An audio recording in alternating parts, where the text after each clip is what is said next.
Hey, welcome to Anime Slushy. I'm Phoenix. And it's me, Cube. Hey. Okay, so this week, we watched a good show. We've watched too many good shows recently. I know it's a problem. I apologize. No! We watched a show that we mentioned in our summer anime preview, The Demon Girl Next Door, otherwise known as... Machikado Mazoku. I'm not going to try pronouncing Japanese anymore. It's a little oddball. It's not dissimilar to the Subaru Magical Girls, in a sense, actually, in that it's a show that, considering where it came from, has no right to be as good as it is. Yeah, like I said in the summer taster thing, it looks like something that should just be like stupid, gaggy, trash fan service. But oops, fucking amazing. That's anime for you. Yeah, it's really weird. So it's about a girl called Yuko who wakes up one morning with giant horns and a tail and discovers that she is actually a demon from a long line of demons. Her family or clan has been cursed to only survive on $400 a month, along with a lot of other minor curses that affect their luck. And the only way to undo the curse is for her to defeat a magical girl and smother this little statue of her ancestor in the magical girl's blood. Yes. It sounds on the surface like a sort of a shonen-y sort of premise, I guess. I think it sounds gaggy, and it is like it's a 4-coma. It's a strip from a seinen magazine. It's the same magazine that like K-On! Ran in and stuff. I didn't realize K-On! Was just sort of a 4-comery type thing as well, wasn't it? Or yeah. At least just very flat, like very not really story-based, just kind of little moments of these moe girls kind of doing stuff, right? Yeah, and you can actually like draw a lot of comparisons with how, like K-On! Became this much more kind of focused, wholesome, overarching experience in the anime, though it still obviously had those after effects of being a seinen 4-coma in it. It sets itself up like it's going to be the story of a fantasy story about a demon girl trying to fight a magical girl. But from the very early stages, it makes it clear that isn't really what the show is going to be about. So for a while, it is just sort of this slice of life 4-comery thing. But then also, relatively quickly, it becomes another more complicated and slightly darker story as well. Yes. But the entire time, it's also a motherfucking romance. Yeah, it's incredibly gay. Yeah, like obviously it's a seinen manga, it's made for men, so there's always going to be that element of, it's gay, but it's mostly as a thing that men find interesting and titillating and all that. And obviously there's a lot of seinen manga that have romantic girl friendships, and it's like, they're not actually gay, they're just acting gay for the camera because that's what guys like. And that's an issue. It's a real thing. Very aware of it. Worth noting. But at the same time, this show it's super gay as fuck. Like everything about it is presented as like this lighthearted romance and framed as romantic. Like the opening, if you watch it, that is a romance, and there's like no unromantic way to read a lot of what happens.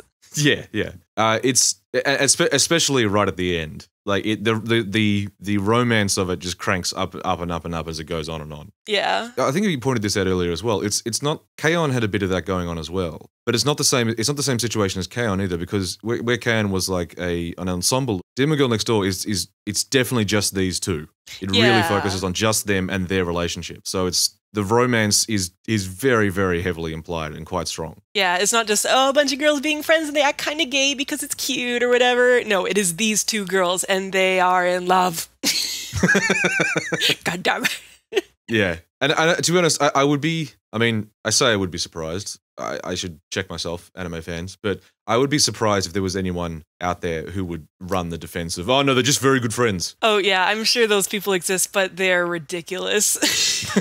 It will be, like, this show has gone out of its way to make it almost impossible to run that line. Like, it's so gay. Yeah, well, I guess we'll just have to talk about it and you'll be able to decide for yourself, but also you need to watch it yourself because it's good and I love it. Yeah, it's like, I would not continue listening to this if you want to watch it or if it sounds like your thing. It's very funny. The gags are really good. The relationship is very cute. It's very solid and worth watching, and very easy to watch too. Like it's not a difficult sort of digest. Yeah, the only thing to really watch out for is that later she does get a stupid, skimpy transformation outfit that it like shows up more as the show progresses, and it's a dumb joke and it's whatever, but it is kind of annoying. It's one of the more annoying aspects of the show for me. Yeah, Yuko's sort of transformed demon outfit is, yeah, it's pretty horny, and it comes from a place of In the anime, it's running more as it's a joke that she has this awful uniform that she hates and is inappropriate to wear in public. But man, it sticks around. Yeah, and it's that thing anime loves to do where, it's like, oh, isn't this tasteless and horrible and stupid? Let's really pan over her in it and really look at those titties. Oh man, it's so dumb that she has all these titties out. Look at those titties. and to be fair as well, the Four-Koma is a bit more horny in the way that she's drawn. Yes, I would compare it to, or the Horror-Chroma isn't as bad as Dragon Maid, but I feel like it's in that kind of subgenre of things that get kind of a more wholesome adaptation than the original was. So that seems to happen a lot. It happened with K-On! Too. It's like, some of the like slightly more sexual parts are just kind of downplayed a little, and the wholesome aspects are just kind of turned up a bit, and it ends up being something that, girls like me like to watch more. Except for the outfit. Anyway. Yeah. All right. So, first episode. Pew, pew, pew, pew, pew. So I talked about it some on the taster thing that we did. But, she gets that dream with her ancestor. And her ancestor has that same skimpy outfit, but it isn't as stupid on her. One, because she's like this ancient demon thing. So she doesn't like read as a person. And also she's flat, so it doesn't feel as weird as when it's over Yuko's giant exposed boobs. Yeah. But so she's like, Yuko, you have to bring us back to prominence or whatever. And then Yuko wakes up with her horns in her tail. And her mom has to explain the whole thing about how they're from a lineage of demons and they're cursed and everything. And her mom is just very deadpan and like slips in little insults that are mean against Yuko. Yeah, like this is why you're weak and kind of stupid, basically. Like, yeah. So my poor girl. It's funny because the mum is an interesting character because she's like she's part of this demon clan, and when she's explaining all this stuff, she's like, it's we are from a line of evil people, and we need to undo this curse so we can come back to prominence and return to our ways. So she talks like an evil person, but when you actually see her, like, there's a scene, later on where she gets excited because she's getting a new fridge or a nice set of plates.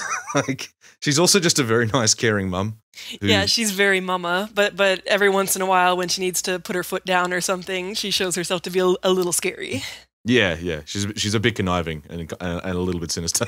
Yeah. But in a cute way. Yeah. And then they also introduced the statue, which is very important. When Mum's explaining all this to her, she says, you have to douse our ancestor's statue in the blood of a magical girl. And Yuko's like, well, what statue? Where would I find that? She says, oh, it's this doorstop.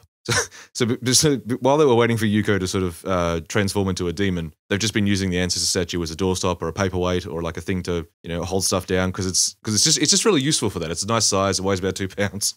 Now, how would you describe how the ancestor statue looks? You referred to it as something from Animal Crossing in the taster? Yeah, gyroid. Yeah, it's like everyone else says it looks like a dildo. No, I don't think so. It's got big horns on it. That doesn't make any sense. I mean, it's like, yes, it's cylindrical and it has like a half spheroid top. But it also has demon horns on it. It's not, and it has a switch on it. It has a grain silo-like shape. It does have a switch on the bottom, I guess. But I really, it doesn't feel like that's the joke. That's never a joke anyone makes. Yeah, I think it's just supposed to be a very simplified shape. Yeah. So shut up, Discorder. Stop bullying me. This is a very personal issue for you. Yes. First of all, her mum says, well, okay, the first thing you don't need is demon name. Yeah, and so they make a list of potential demon names that have all these funny ones like Yandereko, which I forget Yanderella was what they subbed it as. The subs when it comes to the gags and puns is really well done. Yeah, there's a lot of nice colloquialisms and stuff. Yeah, they really put an effort into the translation, which was nice. Yes. So she decides on Shadow Mistress. Well, no, she doesn't decide. Oh yeah, the mom decides on it. Yeah, like Yuko looks at all these and goes, "These are all terrible. I hate all of them." And then she's like, "Okay, well, we'll go with Shadow Mistress Yuko," and faxes it to Demon Headquarters. Yeah, which we never see more of those guys. So I wonder if they come back later in the manga. Yeah. So anyway, she's got a name. So she heads out. It's Sunday, so she heads out to try and, I guess, get started. Or she's not sure how she's going to find. Yeah, I think she's kind of going out and about, and she has the statue with her. But while she has the statue with her, she immediately trips over, runs into a pole, falls into a puddle, and then drops the statue down a flight of like outdoor stairs. Oh no, my ancestor! Yeah. And as she gets to the bottom of the stairs, she picks it up and then realizes she's sitting on the road and there's a truck coming straight at her. Oh no, what's gonna happen?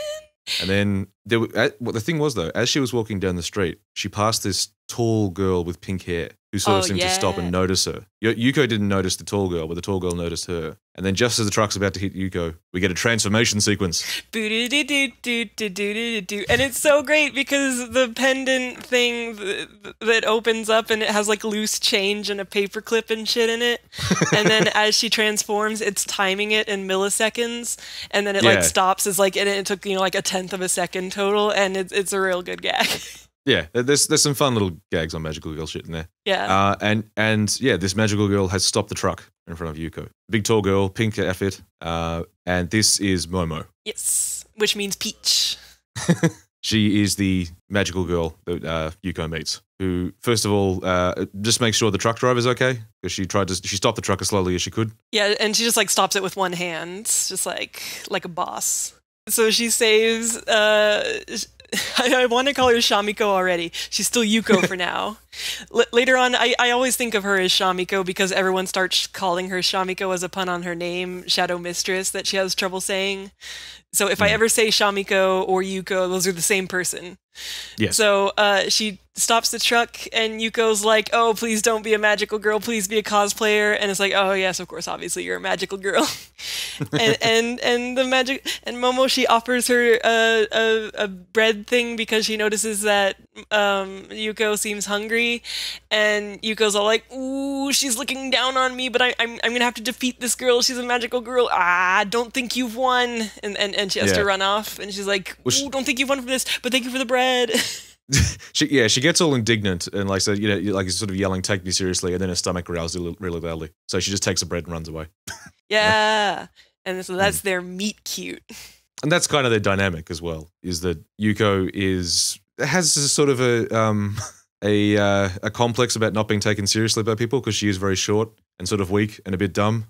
And poses no threat to anyone. And obviously Momo doesn't take her seriously as a threat. So that sort of gets on Yuko's nerves. That's basically their dynamic through most of the show. Yeah, and her catchphrase basically is leaving by saying, "Don't think this means you've won." Like no matter what they've been doing.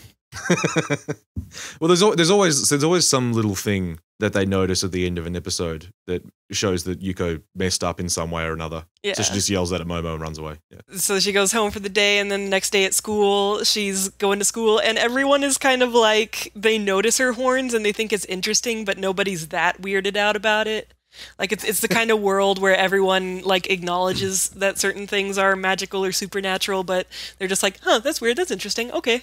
Yuko sort of comments on this, but the other people say, yeah, look, a lot of weird shit happens in this town. It's fine.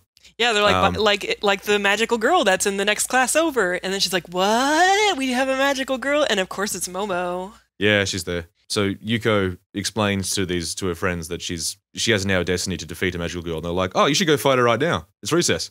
So she goes to try and fight Momo. Momo, like, accidentally insults her again. Yuko is trying to give her, like, big speech about how she's going to defeat her, but she keeps messing it up, and Momo is treating her kind of like a little kid. She's like, okay, you made a mistake, right? You want to take it again? And she's like, and she's like kind of bending down on her knees so that she'll be at Yuko's level since she's so tall. Yeah, and I think that's also where where Shamiko comes from, because Yuko keeps trying to say her name. Yeah, and she's messing like, it up. Shadow Mistress. Yeah, and so Yuko goes, well, how about Shamiko? So what do you that's ridiculous. Don't call me that. So she attacks Momo, and she just sort of punches on her for about 10 seconds before like wearing herself out, because the thing about Yuko is that she's very weak, like extremely weak, even for the average girl her age, and not even in comparison to Momo. She has no stamina. And Momo, they've established, is like someone who she like breaks the grip strength meter at gym and stuff. She's just like ridiculously powerful. Yeah. So she just ends up sort of collapsing in a heap on the ground. Momo just tells her to get up, and now Yuko thinks that Momo is about to kill her or like throw her into space or something. but all Momo wants to do is give her some tips on her punching technique. Yeah, she's just immediately super helpful. She's like, "Here, you should punch like this. Don't have your finger inside. You'll hurt yourself. Okay, now try it again." And then Shamiko punches her, and she's like, "How'd you like that?" And Momo's all like, I think you might want to use projectile weapons." Like she's already like she's trying to let her down easy, and it's so cute. And then, of course, Yuko bursts into tears, screams, "Don't think this means you won," and runs off down the hall, sobbing. And that's It's basically the first episode. At the end of each like half episode, because usually the show is structured kind of like a manga adaptation where they take like 2 chapters and turn it into a single episode. So there are kind of like two distinct stories in each one. And at the end of each story, there's a little narrator who will always say "Ganbatte Shemeko," like don't give up. And we'll have a little like motto or a tip related to what just happened. Yeah. And that'll be important later. Yeah. And the ending song slaps. Yeah, you're a big fan of the ED, huh? You don't like it? Oh no, it's good. It's good. It's better than the opening. It's a catchy little song. Yeah, the opening is more like Doki Doki romance, whatever, but the ending is just like really fun and it make me want to dance. Do you listen to it every time? Oh yeah. Yeah, see, I don't. Boo boo. Yeah, most endings I end up skipping because usually the endings are the more like low key one or whatever. But they come in and like little Shamiko ancestors dancing and it's just so cute and I'm just like yeah. Beginning of episode 2. Right at the start, there is like a little montage of Yuko recapping what just happened in the last step in her own mind. Yes. And it's one of the first particularly gay things that happens is that when she pictures herself being saved by Momo from the truck, she pictures herself being princess carried away by her, which didn't happen. Yeah, it totally didn't happen. That's how she's picturing it. It's so gay. It's so good. Yeah. So, yeah, but she's like, "Oh, I have to beat Momo. I gotta get strong." And Momo, like, very clearly, like, she's talking to her friends in the classroom about how she needs to get stronger to beat her. And Momo just, like, comes in and starts talking to her about, "Oh, I'm not actually even a particularly strong magical girl, blah, blah, blah." And so, like, she just clearly wants to hang out immediately and wants to help Yuko out with whatever stupid thing she's doing. Nominally, she says she's keeping an eye on her because demon girls are always at risk of falling to darkness and turning into monsters or just doing bad stuff. Yeah, which, like she said later on, she talks about how, like, you know, often demon girls, you know, will like try to mind control the president or rob a bank or something. And Yuko's like, why would I do any of that? Yeah. As a demon, Yuko is pretty much incapable of doing anything actually evil. Yeah, like, she's too pure. Like partly she's not that sort of person, but also partly it just doesn't occur to her to do these sort of things. Yeah, she's a good kid. Yeah. So anyways, now that Momo's here again, Yuko challenges her to another duel. Yes, this weekend. Well, at first she challenges her after school, and then her friend points out, "Are you really going to be that much stronger by the end of the day?" Oh yeah. Okay, on the weekend. So they agreed to like fight by the river on the weekend. Yuko gets there on Sunday and notices that Momo was quite tanned, and it turned out because Yuko never said which day on the weekend, Momo's just been waiting there all weekend in the sun. Yes, she was waiting for her the whole time. Yeah, she really. And then she pulls so a very smooth move where she says, "Hey, well, you know, to avoid this kind of problem, we should probably exchange phone numbers." And they immediately exchange phone numbers, and it's like, "Good job, Momo."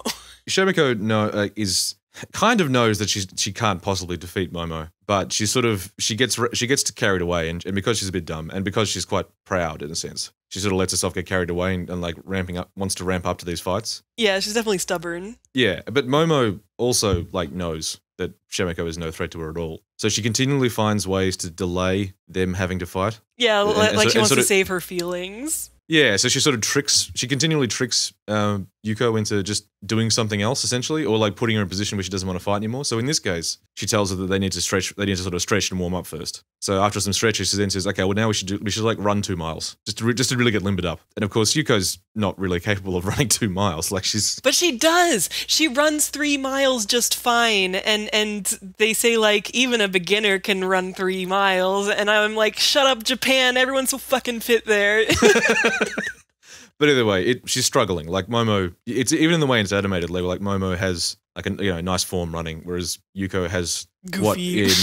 It would have been described in the olden days as a girly run. Yes, like sort of arms up above her head, kind of just like yeah, and she's just sort of just saying, "This sucks, this sucks." This sucks to herself over and over again. Yeah, but then she gets that runner's high. Yeah. And then so she's all proud of herself, but then she realizes, wait, now I'm 3 miles from home. There's no way that I can run that far and get home.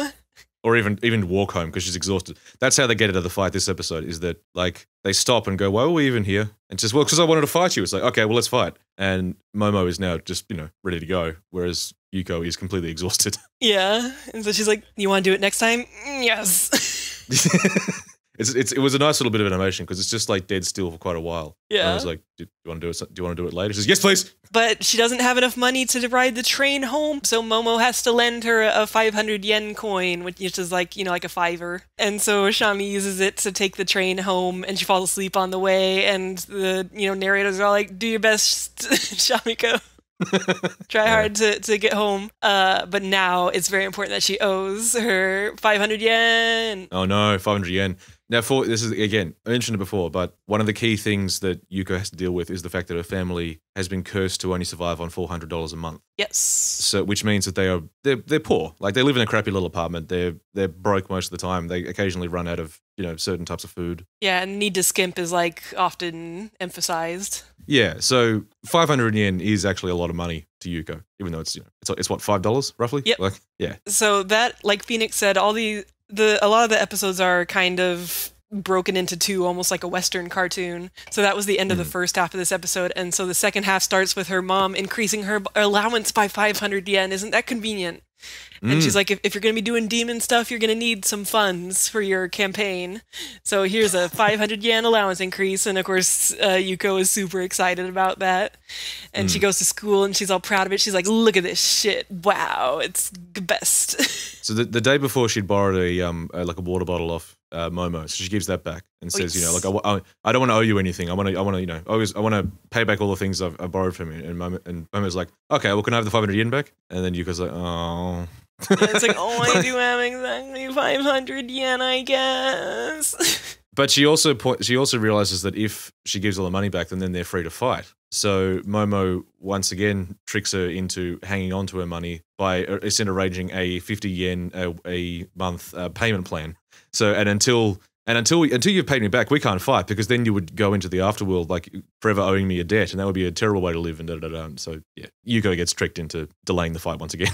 Yes. So she's like, well, I guess I can use some of this money for myself then, though. I guess we should go shopping for weapons. And Momo comes along because she wants to stop Yuko from wasting her money on something dumb. Like, Yuko's first idea is a rubber band gun built out of chopsticks. Yeah. Which I guess is a thing in Japan. I've never seen that before. Yeah, it's like a kid's construction project. It like looks like this whole complicated gun thing, and then you can kind of pull part of it with a rubber band, and it shoots a little rubber band. They look cute. Yeah, not very powerful. Momo and the two other friends are there. So, we should probably mention Shamiko has two friends. One is Henri, and she's just kind of like your cool, spunky friend girl. She just shows up every once in a while. The other one I don't like is like the occult club girl. We don't know that about her yet. For the moment, she's just a background friend. Yeah, but she's just the glasses friend. But she's just kind of weird and not my fave. But they're all there. They're all hanging out. And then they're like, oh, Yuko, look at that delicious udon stall. You need energy if you're gonna fight magical girls and stuff. And so basically they trick her into spending all her money on udon. But it's a real nice meal. It's funny because at first she was determined to buy a weapon. Like, she was given the money for demon stuff, and she wants to be a good girl and do that. But what she actually wants is just like a nice meal or some candy or something. So she has to sort of be tricked into doing it. But once she has the meal, it's like, Henri talks about how, like, it's nice to see you like this, because I know you're always broke, and I never get to see you after school because you always have to go straight home. So it's kind of nice to see you out here enjoying a meal with your friends. It's like, oh, that's nice. That's nice. Yeah, and so she's like, oh, I have 120 yen left, and there's a cola machine, and she uses it on that because she's like, oh, they're so happy that I'm actually using it on myself. Well, I'm just gonna buy some cola. Oh, look, I'm loving this cola. Everything's fine. It had this weird thing where, because she drinks it too quickly, so she ends up burping a lot. But the way they do burps, it kepu. It's dumb. I hate it. It's kind of like the annoying sound effects that they have in some of the earlier episodes that they don't do as much later. But yeah, they go like gep, and it's like, that's nothing. What does that even represent? Shut up. I was trying to work out if is that like a Japanese onomatopoeia for a burp, or is it just something they were doing? Ah, okay. So it's supposed to be like brr, brr, brr, or whatever, but yeah, it's dumb. It's one of those things that like it's like they tried to translate it too directly from a 4 coma, and they should have just not. Yeah, I mean, or just had a burp, like a little dainty burp or something. Yeah, dumb. You know who has really good onomatopoeias? What's that? The Germans. Yeah, I don't know. I like how all the Japanese ones are those double sounds, though. I mean, that's nice, but like the German ones are all sort of complicated. Like, do you know what the German word for splash is? No. Plumpfs. That's pretty good. Yeah, that's like yeah, they can have sounds that actually sound like sound effects instead of like cute noises. Yeah, it's the sound of a heavy thing being dropped in water. Yeah, that makes sense. Plumpfs. Yeah. Which looks ridiculous written down, but when you say it out loud, it's like, Yeah, I feel it. I feel you. Yeah, whereas like the Japanese thing would be like shawa, shawa or something. Yeah, which is cute, but doesn't actually sound like the thing. Yeah. Yeah. Anyway. But yeah, that's basically episode 2. She has a nice wholesome mall event. So then episode 3 starts with the ancestor, and for some reason the ancestor isn't very happy with the progress that she's been making. So she comes to her in her dreamland and she's like, look at all this that you've been doing. What is all this? What are you doing? The ancestor at first is sort of treated like she's a little bit sinister. Like she's obviously a lot more sinister than Yuko and sort of scary and seems a bit more powerful, but you sort of quickly realize she's just as weak and also just as sort of cowardly as Yuko in a sense. Yeah, she's her own kind of doofus. Yeah. They're basically the same. They're almost the same, except the ancestor is kind of more arrogant. Yeah. She's a lot older, I guess. I don't know. But yeah. So she's mad about that, and she says, well, do your best, you gotta do better, and I want offerings, and if you put things in front of my statue, I'll get them here in the dream realm, so give me some good shit. And you have to remember to give me the good shit. And so Yuka like wakes up and she's trying to remember it, and her mom is making her make a shopping list, and she's like, I forgot it all. So she ends up with a sort of the shopping list also ends up being sort of half done as well. But there was this nice moment though where like because Yuko has had some like very moderate success, very very moderate minor success. Her mum was making a point of trying to get to the supermarket because like eggs were going to be on sale after 3 p.m. Oh yeah. And she successfully managed to get there and purchase 2 whole things of eggs, which I think they sort of implied was because Yuko's starting to have a little more success. Yeah, or like the curse is slowly lifting in general, yeah. Yeah, just very, very lightly lifting. But this is what I mean about the mum being very wholesome in that she's just really pleased she managed to buy eggs. Yeah, and wasn't even in the first episode where she gets the mushrooms on sale. Yeah. And she's like, look, I got these mushrooms. They were, like half off because they're expiring. And then they get to have like mushroom flavored soup and they're just like really appreciative because it's nicer than what they normally have. Yeah. The series compositor and scripter for this show also did Hinamatsuri, which I've heard really good things about and I need to watch. And I hear that also deals a lot with like appreciating little things because you don't have a lot of money. So that feels like something that he like writes about because he knows or something. Yeah. And it is the way they sort of talk about that stuff is quite nice. Because in contrast, Momo, while she lives alone, she is quite clearly very well off. She has a lot of money. Yeah. Her house is enormous. All mod cons. She has an awesome cat. What's the cat's name? Metako. Metako, yeah. He's just this big, old, fat cat. Oh, he's so good. Yeah, he's floofy. The first scene you see of Momo at home is just a quick flash there where she's just sitting there eating some chips and just going, these are good. I will buy more. Yeah, I think I'll buy these chips again. Yeah.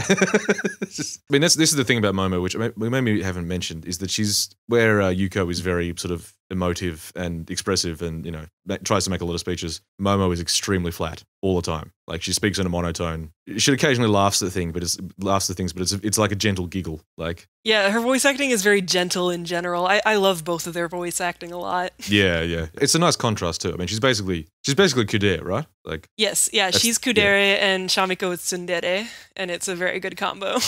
It's a very strong combo. We've talked about this before. Yes. Checkmate.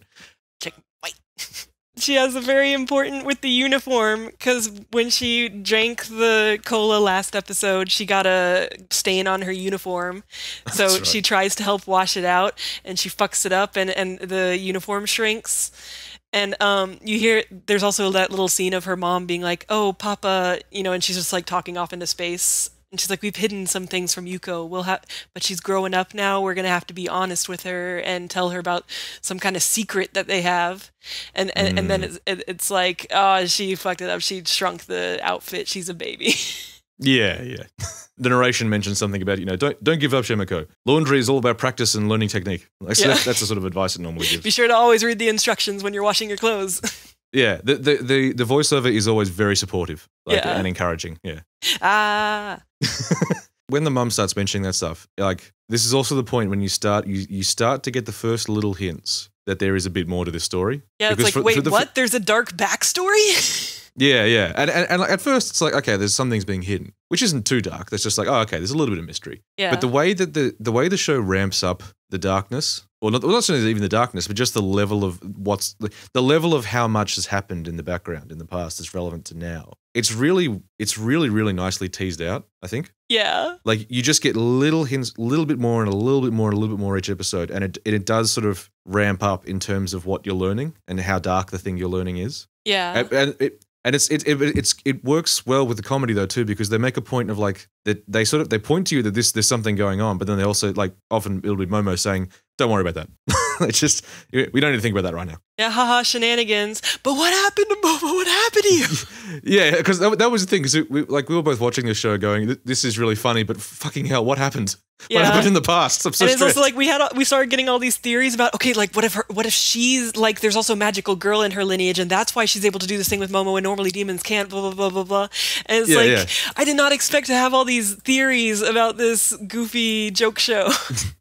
Yeah, I did not expect to get this invested in a 4-Coma adaptation. Like, it's this is what's so compelling about this show, is that, like, while it is just like a very well done goofy comedy show, there's stuff going on, and and you want to know. Like, it's so, that's what I mean by how well it's teased, is that there's just enough to hook you while you're also just enjoying the dumb shenanigans. Like, it's really well done. Anyway, so the second half of this episode is Yuko is still trying to work out some sort of projectile weapon she could use on Momo. So Momo offers to train her. No. You skipped some very, very important shit, my friend. Oh, yeah, sorry, the uniform. Yeah. Her uniform's ruined. She gotta go to school in her gym uniform. Oh, no. Oh, how horrible for her. She's in her gym uniform. What will she do? Well, so what happens? Yuko's sitting next to the window in her classroom, and Momo's like, "What? You need another uniform?" Because she just, like, appears in the window, and then she shoves her arm out, and she's like, "Here, I have a spare uniform. You can use it." And she's just like, "This is the gayest thing I've ever seen." She, like, just appeared from nowhere. Momo is just immediately aware of anything that Shemiko needs and just shows up and has it. Like, like, in terms of, like, so to start with, Momo saves her life, but then she's always giving her snacks. She's finding excuses to check up on her. After, like, a couple of weeks of training, she's complimenting Yuko on her muscles. Yeah, even, like, that first time when she shows up to fight on that weekend, she's like, "Oh yeah, look at your muscles. Ooh, they really are looking better." Like, she's paying really close attention to her body. Like, it's just, but not in a creepy way. Very important. No. She gives Yuko this uniform, but obviously it's Momo's uniform, so it's far too big. Yeah, so there's a lot of cute, like, visual gags of it being way too long on her. Yeah, and she's trying to give, like, a speech about, you know, at some point they're going to fight, and her friends are going, you look like a kindergartner. Yeah, so, oh no, it's too long for her. Well, don't worry, Momo's got that covered. She has a sewing kit that she always has, because sometimes when she would get damaged as a magical girl, she'd transform back, and her real clothes would be a little messed up, like just a bit. So she's got a sewing kit, and she, like, immediately offers to tailor the suit to better match Shamiko. Well, that's right, because she was like, Shamiko's like making this speech about trying to defeat her, and Momo just sneaks up behind her and starts working on the outfit. So, like, just gets through her defenses immediately. There's a lot of that happens. Oh, but it's also very important that it seeds, like, Yuko is like, "Oh, so you're good at sewing? Are you also good at, like, housework or cooking?" And Momo reveals that, like, she's shit at cooking. It's terrible. But Shamiko's good at cooking. However, will we work out this situation? But that's for later. So yeah, then we can get to part 2 of this episode. Yeah, so part 2 is that Shamiko is still trying to find some sort of weapon she could use. She just keeps going back to the rubber band gun. So instead, Momo tells her that, like, you know, some of your magic should have been released, so you should be able to make magic projectiles. She takes Shamiko to a ruined factory that Momo owns, because at some point she blew it up in a fight and felt bad that she destroyed it, so she just bought it off whoever owned it. Yeah, there's a wall that has, like, a giant... Actually, wait. The wall, do you remember what the shape looks like it is? The hole in the wall? Yeah, it doesn't look like a peach. Yeah, it looks like a fucking sakura leaf, or, I mean, a sakura flower. Shit, I just thought about that. Yeah, and you like Yuko notes like what's with that weird hole in the wall? And of course, Momo's don't worry about details like that. That's Yeah. that's one of her catchphrases. Don't worry about details. And yeah, but that is something that you would legit not have really picked up on until because like at the time I assumed okay that was just a weird shaped hole that Momo made. Yeah, like but it didn't occur to me until just now. It's like no, she wouldn't have made that hole. No, someone else would have made that hole. Anyway, hinting. Anyway, so Momo's trying to explain to Shamiko that, like, you know, normally to like do some sort of projectile thing, you yell a phrase or something that you believe or a phrase or something that's important to you, and you should be able to shoot a little bit of magic out. And all Shamiko can think of is like food she'd like to eat. So this is the first, like maybe the first and one of the only times that Momo sort of cracks it a bit because she doesn't think that Yuko's taking this seriously. Oh yeah. When really this is just genuinely the only things that Yuko can think of. Because she thinks that Yuko should have like some kind of more serious things, especially as a demon. But Yuko's thoughts are all too pure.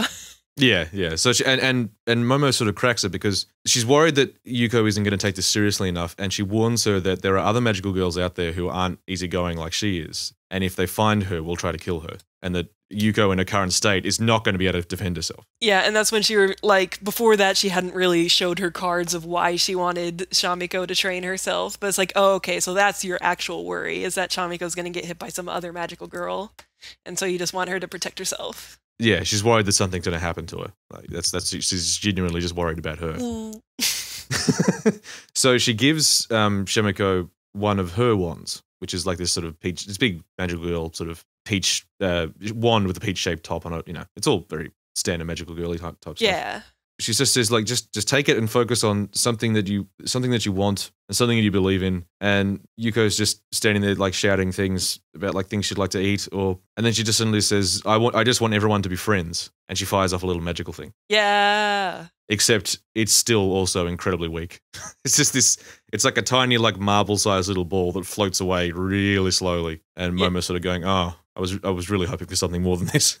And it's like talking. It's like, where am I? And then it wants to go back into Yuko, and she's like, oh, I see. It's too weak to exist out here alone. It wants to become one with you again. And she's like, what'll happen if it hits me again? And she's like, I don't know. It'll probably hurt a little bit, kind of like a muscle shot. And she's like, isn't that super painful? And she's like trying to run away from it. It's like, and it's just like slowly floating back to her. Yeah, just go, master.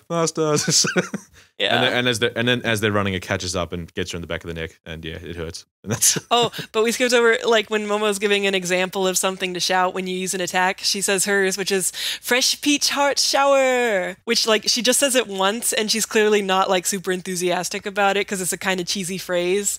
But of all the things that Shamiko tends to forget all the time, she never forgets the phrase fresh peach heart shower, and she keeps bringing it back up at later times. And Momo's like, can you please forget that?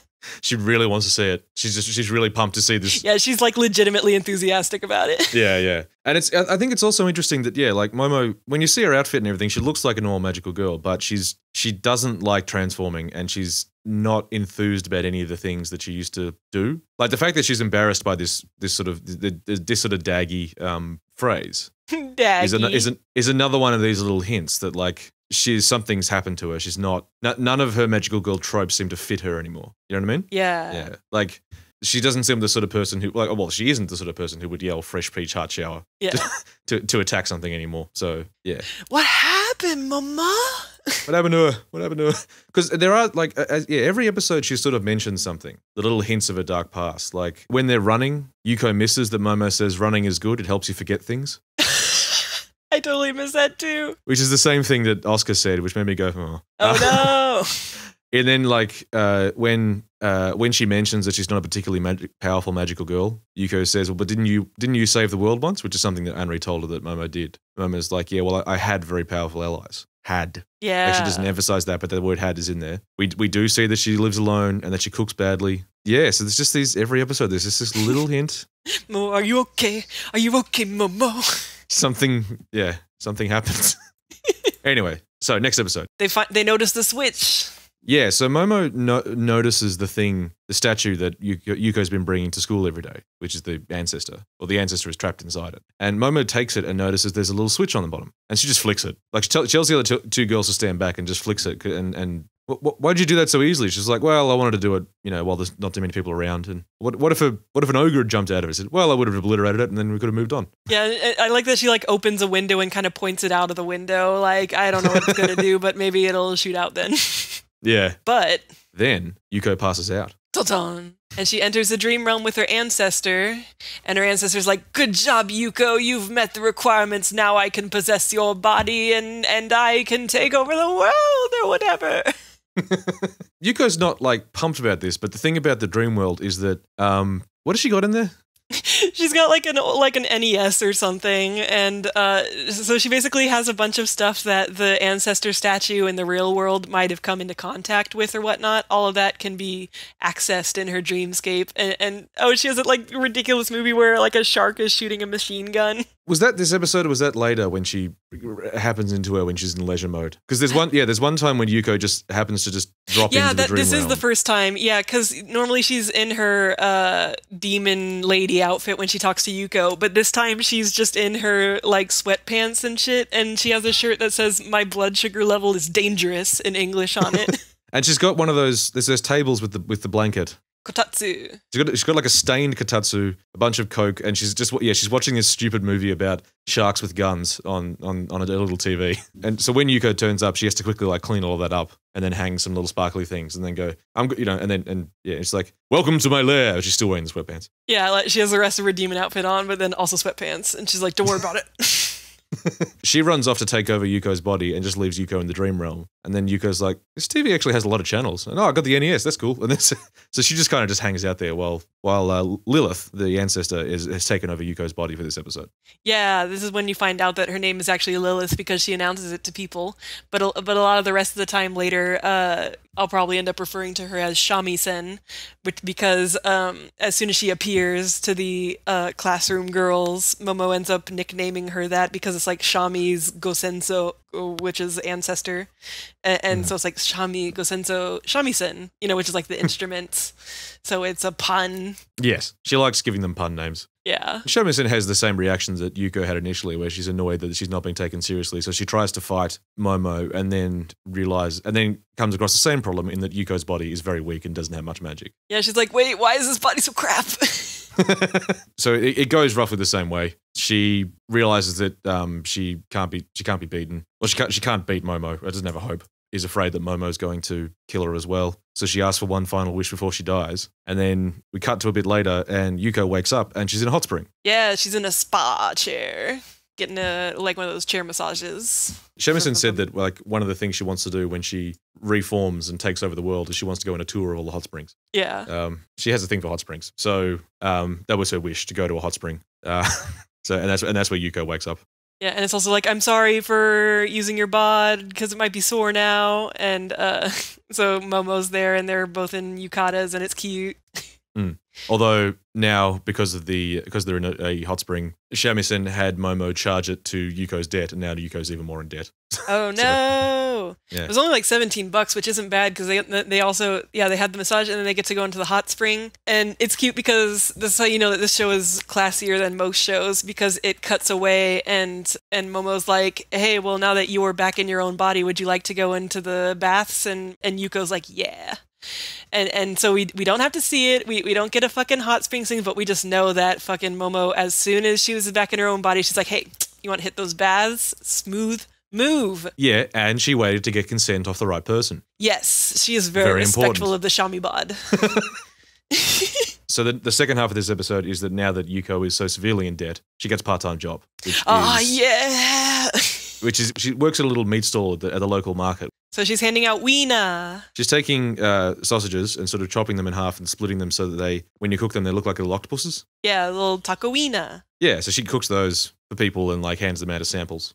To go back for a sec, she asks her mum first of all if it's okay for her to have this part-time job, and her mum warns her that if the family earns any more money than the $400 a month they're supposed to get, the curse means that the money just kind of slips out of their hands one way or another. Yeah, she talks about all these ways that she's like dropped money in holes and birds have run off with money and whatnot, and it's like somehow that money will be lost. Yeah, it doesn't matter. Like somehow, even really improbable ways. The bird one was good because she was like, Yeah, one time the bird just came and took my entire paycheck for the month. That one was so absurd that I laughed. And then I cried. I cried a lot. Which is just sort of, oh. She warns Yuko that, the chances are that don't get too greedy, basically. If you earn too much, it'll just leave you anyway. But while she's doing this job, she's doing such a good job of getting people to come and, buy wieners that her boss says to her, if we sell enough, I'll give you some wieners to take home. Yeah. And this is obviously a huge treat. So she's just like suddenly going nuts, just cooking tons of wieners, selling them, handing them out, and really enthusiastically throwing them in people's faces. And then she realizes the person she's offered one to is Momo. It's Momo. She's in a cute outfit. Yeah, it's quite cute as well because Yuko just sort of freezes, like holding this sausage out on a stick at arm's length. And Momo just looking and goes, okay, and just eats it. Yeah. Doesn't take it off her. Just, like a boss. She just eats it with her mouth and it's like, yes, another pro move. She's asking why Yuko's doing this job. And she gets into a bit of a rant about how she wants to earn enough money to pay her back because she really needs to defeat her to get rid of this curse because it's so annoying. And she hammers the table, and as she does that, she knocks the hot plate that had all the sausages on it off. Oh no, and they all go flying onto the ground. And Momo has been so moved by Yuko's determination here and how hard she's working that she transforms and in a split second puts all of the wieners back on toothpicks and arranges them nicely on a plate. She saved the wieners. Yeah, but she also realizes that she transforms and Yuko's like, you've never transformed when I've tried to fight you before. Why did you transform for this? And Momo, another one of these things, Momo says, I don't have good memories of when I was a magical girl, so I don't like to transform. But you were working so hard in your determination, I didn't want that to go to waste. And the other thing is that she says when she was a magical girl, she used to just use brute force to solve every issue. But saving all those wieners required a lot of really fine work of just getting a toothpick, stabbing them out of the air, putting them on a plate. And she said, I really got in a zone. I've never done anything that intricate before. And grabs her hands and it gets right up in her face and is saying, thank you, Yuko. You've made me stronger. Yes. And Yuko's like, fuck. Yeah, she's like, oh no, I made her even harder to defeat somehow. Yeah. But Momo buys a bunch of wieners. She buys pretty much all the wieners. Yeah, she buys all the wieners. Every available wiener. It's funny because she thinks she's helping, but then later it turns out now Yuko doesn't get to take any wieners home because she bought them all. But I obviously that wasn't her intention. No, that wasn't her intention. But that's also I think it's kind of implied that's the curse doing its work. Yuko instead just gets plain yogurt, and it makes this thing of the two little tubs of yogurt, and then it says yogurt, and it looks to a horrified face, and it cuts in really close and plain. Yeah. I thought it was really funny. And then the voiceover saying, "Don't give up. Plain yogurt is also delicious in its own way." No. Oh, but as she's leaving, Yuko tries to do her don't think this I mean thank you, and it's really ooh. It's only episode 4, and they're already at this level of yeah, they're already holding hands all close to each other's faces and being all doki doki. Yeah, it's all really softly drawn. It's very romantic. Yeah, it's fucking adorable. Yeah.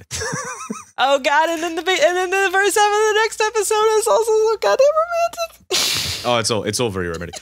I was sort of thinking about this, right? Because from this point onwards, they're buds. They're friends. They're just friends. They're trying to help each other out. Yeah, the switch from pretending that she actually wants to destroy her to not even really pretending anymore happens very quickly. Yeah, it's funny because it turns into this sort of role play in a way. Yeah, it's just hey, look, I'm coming up at you. I'm gonna say, hey, it's time to fight, magical girl, but not seriously at all. It's weird, but it is sort of weird because up until towards the end, Yuko still wants to find a way to beat or defeat Momo. Because the thing is that her motivation for needing a magical girl's blood is that she wants to lift this curse in her family. And that's a legit good reason to want to do what she's doing. She does want to beat Momo. And the other thing is she kind of does have a stick up her ass as well about the fact that basically everyone calls her stupid and she hates being pitied. Yeah. She does get sort of stubborn and carried away. So she does still kind of want to fight Momo in one way or another. From this point, she's sort of gotten it into her head that she hasn't got a hope of defeating Momo hand to hand. She'd need to do something else. Yeah, but she still wants to beat her, and it becomes kind of clear that it's it has transformed from wanting to beat her as a practical thing to I want her to acknowledge me. At this point in the series, it's I just want her to respect me and treat me as an equal and a rival. The other thing about Yuko though I wanted to talk about was that I feel like she's a really good example of a well-written stupid character. Yeah. In that she is she's legitimately a bit dumb. Yeah, oh yeah, she's definitely like she has that moe stupid, but like in the way where it's not too much to the point where it's like shut up. Yeah, yeah. Like the one from K-On! I always thought was too much for me Yui? because she was just a bit like it was dumb to the point of like being non-functional. Whereas and also like I feel like a lot of the times when those dumb characters written, they don't have anything else going on. Like they're just stupid. Whereas Yuko is stupid, but you also see like she's got a good heart and there are things that she's good at, and she's not completely like incapable of perceiving anything that's going on around her. Yeah, and she's hardworking and she's a good cook. Yeah, yeah. And she like has a good appreciation for things. Yeah, yeah. Like she's not I feel like a lot of the time when the dumb character's written, they're written as completely senseless, and so they just sort of don't they're just there to be a gag. Whereas she is stupid, and that stupidity gets her into trouble, but she's not completely non-functional either. She feels a lot more well-rounded as a dumb character, which I really appreciated. I think the character work in this show, again, it's a lot better than it has any right to be. Like it's a much better show than it should be. Yeah. And this is another one of the aspects is I think the character work on these two is really strong. No, yeah, you end up like loving them both, and then you love how much they love each other, and this is the best. In your standard romance, where there's a lot of focus on the main two, which is true here as well, and that most of the other characters are kind of background, and oh yeah, there's not a ton going on with them. Like, they have one or two sort of traits, and that's about as much as you need. It's the two mains who get a lot of development, and it's also their personalities that mesh in a really fun way that make it a good romance. So yes. Anyway, so the next episode. Speaking of. Episode 5 starts with Yuko's sister, Rio. Rio? Yeah, Rio. Ryoko? Full name's Ryoko, but everyone calls her Rio. Yeah. Yuko's a little sister who's a lot smarter than Yuko. And so far in the series has talked about how she wants to be like Yuko's tactician. Yeah, you see her like going to the library, she gets the tactical books, and she's like, I'm gonna help you beat the magical girls and lead your armies. But I think she's like an elementary schooler, isn't she? Yeah, like, she baby. She's very little. Her gag is that she's a lot smarter than she should be. And she's this tiny girl reading this giant book. One other thing to note about her is she has a giant head. Yeah. I think it's an attempt to make her cute, but it's just a little too big. Yeah, it's because her proportions are like facial proportions and stuff are too similar to the rest of the cast. She isn't like squished down or chibi-ish looking. So it's just like they like shrunk the body and kept the head the same size. So from a lot of angles, it's just like that ain't right. It just looks a little off. That not right. I liked it, but it just occasionally look at her and go, Yeah, especially from the side, it's just like maybe make a second pass at that. You look a little bit like a Nendo. Yeah. She's got to write a report for school on someone she admires. So she wants to write one about Yuko, about her big sister who's got this big destiny and she's doing all these cool things. And Yuko's very touched. And one of Yuko's things is that she always wants to set a really good example for Rio. Yeah. Be a big sister that she can be proud of. So she comes into school with like extra determination that she's gonna find a way to beat Momo now. This is this one particularly really cute moment where she walks in to Momo's class, sort of just going sort of, you know. Just basically saying tremble for you are about to meet your end. But like while smiling and just making cute like cat hands, like it's so clearly they're just fucking around already at this point. Yeah, and then Momo just says, good morning. And she's like, good morning. Yeah, good morning. It's konnichiwa, but yes.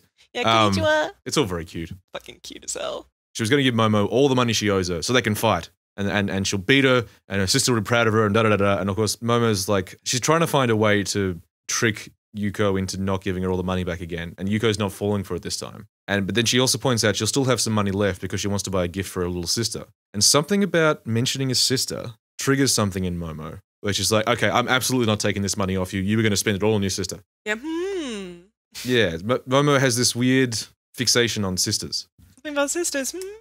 Anyway, to try and bribe her, she offers her some of her lunch, which is she just has the wieners she bought yesterday and plain white bread, and the wieners are uncooked. And Yuko's like, this is not healthy.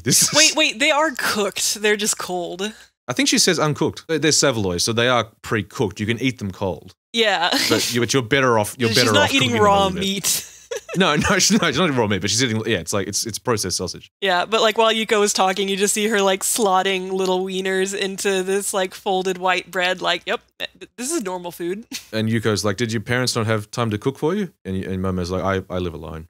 Dun, dun, dun. And it just sort of goes quiet. I don't have any family, and it just goes quiet. And then Yuko's like, okay, fine, I'll let you trick me, but only this once, and you need to bring thicker bread next time because his bread's too thin.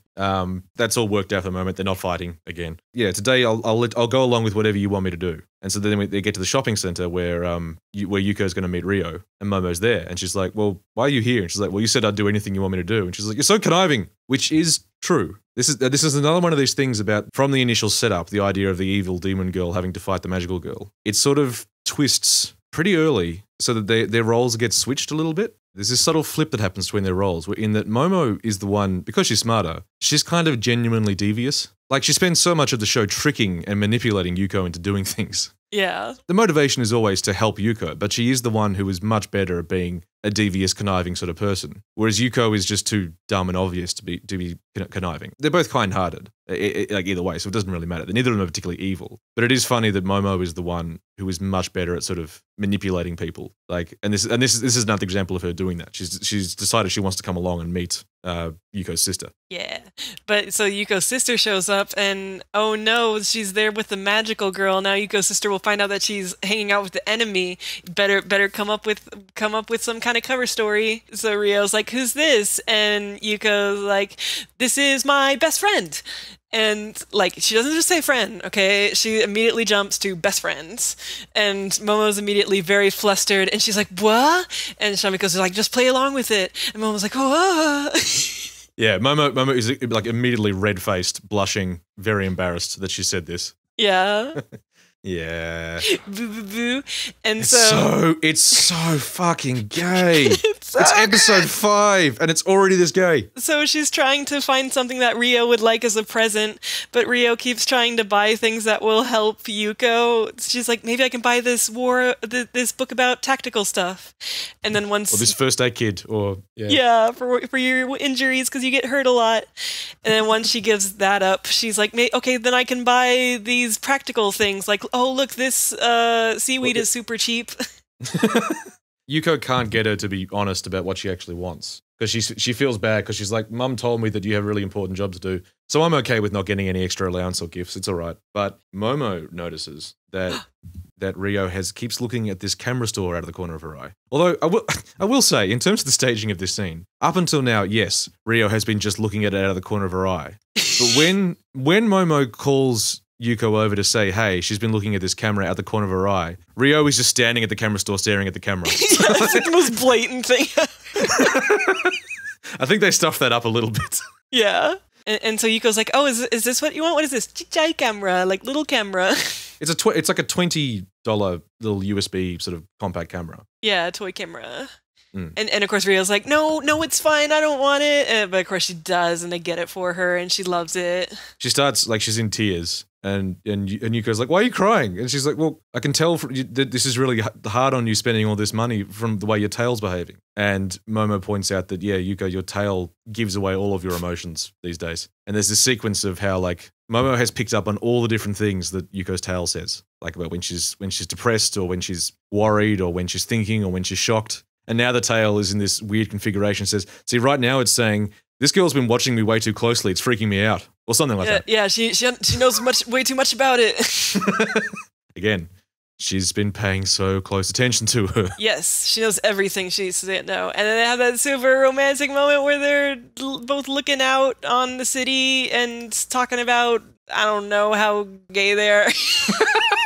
They were talking about Rio, and also that they want to be friends, and it's been nice, all this sort of stuff, and yeah. And Yuko has her tail kind of wrapped around Momo, or it's like kind of like curving around, and then like curving slightly around Momo, and it's like, and the sun's setting, and it's a nice view. And then Rio wants to take a picture of them together, and Momo's like, okay, well, let's go find something for Yuko to stand on because she's so short. The second half of this episode is just kind of a straight-up gag episode. Yeah. Which I didn't mind. They do get a little more into these at this point, because all of the sort of character work has been done very early on. like we've established a super gag. Okay, let's move on to some gags. The gag is that Rio wants to be able to like work with the photos, but because it's a little USB camera, you need a computer, and obviously they don't have a computer. So Momo has an old one she doesn't need anymore that she gives to Yuko to take home to give to Rio, but she makes a point of how it's very, very fragile. You have to be very, very careful with it. You can't let it drop. You cannot let it drop. And she's like totally trolling her about it. She's like, be sure nothing happens to it, okay? Make sure. It was very expensive. And so the episode is Yuko trying to get home without falling or tripping, and she keeps running into things that, like a person with a bucket of water or someone playing with a ball, or it's just that sort of built up gag. Yeah, but one of the people she runs into, the person who has the bucket of water, is the occult girl, who, like a fucking creeper, forces her to eat that thing that she says should help with her magical power. Oh, yeah, that's right. Okay, so yeah, this is where we properly get introduced to the fact that this girl is an occult obsessive. Yeah. And she's been like sort of quietly stalking Yuko. And yeah, she just shoves this like black ball into her mouth that's made of something that she says will boost her power. And like Yuko just eats it. She's just like, oh, this doesn't taste too bad. Yeah. But it's like, wow, way to be a fucking creeper. Yeah, and so she's walking home and she runs into this dog and she's too afraid to walk past it. While she's panicking and can't figure out what to do, she hears from the ancestor. And the ancestor statue is at home, so normally she wouldn't be able to like communicate with her. Oh, was it? Yeah, but she says, but your signal is particularly strong today because she ate that thing. Yeah. And she's like, there's a thing you can do to make yourself more powerful. You can transform into your crisis management form. Yeah. Here we go. We finally get Yuko's transformation sequence, and the worst thing is that at first, the first thing you see is like a sleeve transform. It's just her arm and a sleeve. And it's this really long sleeve with like ruffles. And I was like, that's cute. That looks kind of cute. And the cape part, that's cute. Yeah, and then it goes to like just her like lower body. And fuck. It's horny. I mean, it's technically the same outfit as her ancestor has. So there's like a bra top and then like the underwear bottom with like kind of like garter stockings. And she's very uncomfortable in it, so it's like that kind of gag, which I never really enjoy anyway. No. But this episode, like, it was at least, like, she transforms into it, and then she's like, what is this? This is embarrassing, and she's, like, hiding behind a pole, and the person who owns the dog is coming out to walk him, and they, like, try not to look like they're weirded out by her, but they clearly are. Yeah. I was like, well, that's, like, if that's, like, the general extent of it, fine. Yeah, because we were watching this week to week, and we were like, okay, she says, like, I want another go at this. You've got to change this uniform. It's terrible. The ancestor is saying, I mean, this is what we wore in Mesopotamia. I don't really get what the issue is. Yeah. So it was like, oh, okay. Maybe this is a one-off gag. Obviously, she's uncomfortable in it. Okay, we've done that gag. Great. Maybe we'll get a new uniform. Yeah, but multiple times they tease the idea of the ancestor fixing her uniform, which shut the fuck up. If you're not going to do that, don't tease me.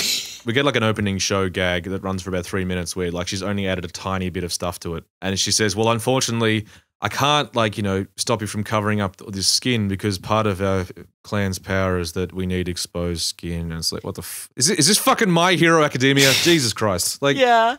It does almost make sense because apparently they are specifically succubi, which is why they can get into people's dreams and stuff. Yeah, so they have to be... I was more annoyed that it's like, if you're going to do like look, that's just how our outfit is, it's skimpy, okay, fucking whatever. But then don't keep saying like, oh, I'm going to work on it. I didn't. Shut up then. Technically, she worked on it a tiny bit. Yeah, she has like a little cloth to the belly and then immediately undoes it and it doesn't matter. What annoyed me more later was we'll get to that scene when we get to it. Yeah. But in any case, this is our first dealing with the dumb outfit, so fucking whatever. But she gets home. She's managed to protect it the entire way, but then her sister comes in and she immediately steps on the bag. Well, she drops it. She trips over the footwell and drops it on the ground. Then her sister runs in and steps on it accidentally. And then her mum comes in with a basin of water and tips that all over it. Oh, see, she did have the statue with her because the statue falls into the trash. Oh, that's right. Yeah, and she's you're like, right. oh, it stink. So it was just that she was actually able to enter that dream realm with her ancestor and talk about the crisis management form. Yes, you're right. Because of the better signal. So yeah, and then her mom drops the water on it, and then there's that great visual gag where they're all circling around it like, oh no, what do we do? But it's super low frame rate, and then like very subtly the character just starts reversing. Yeah, or they switch places too quickly and stuff as they're also going, what a mess, clean it up, what a mess. Like it's a good visual gag.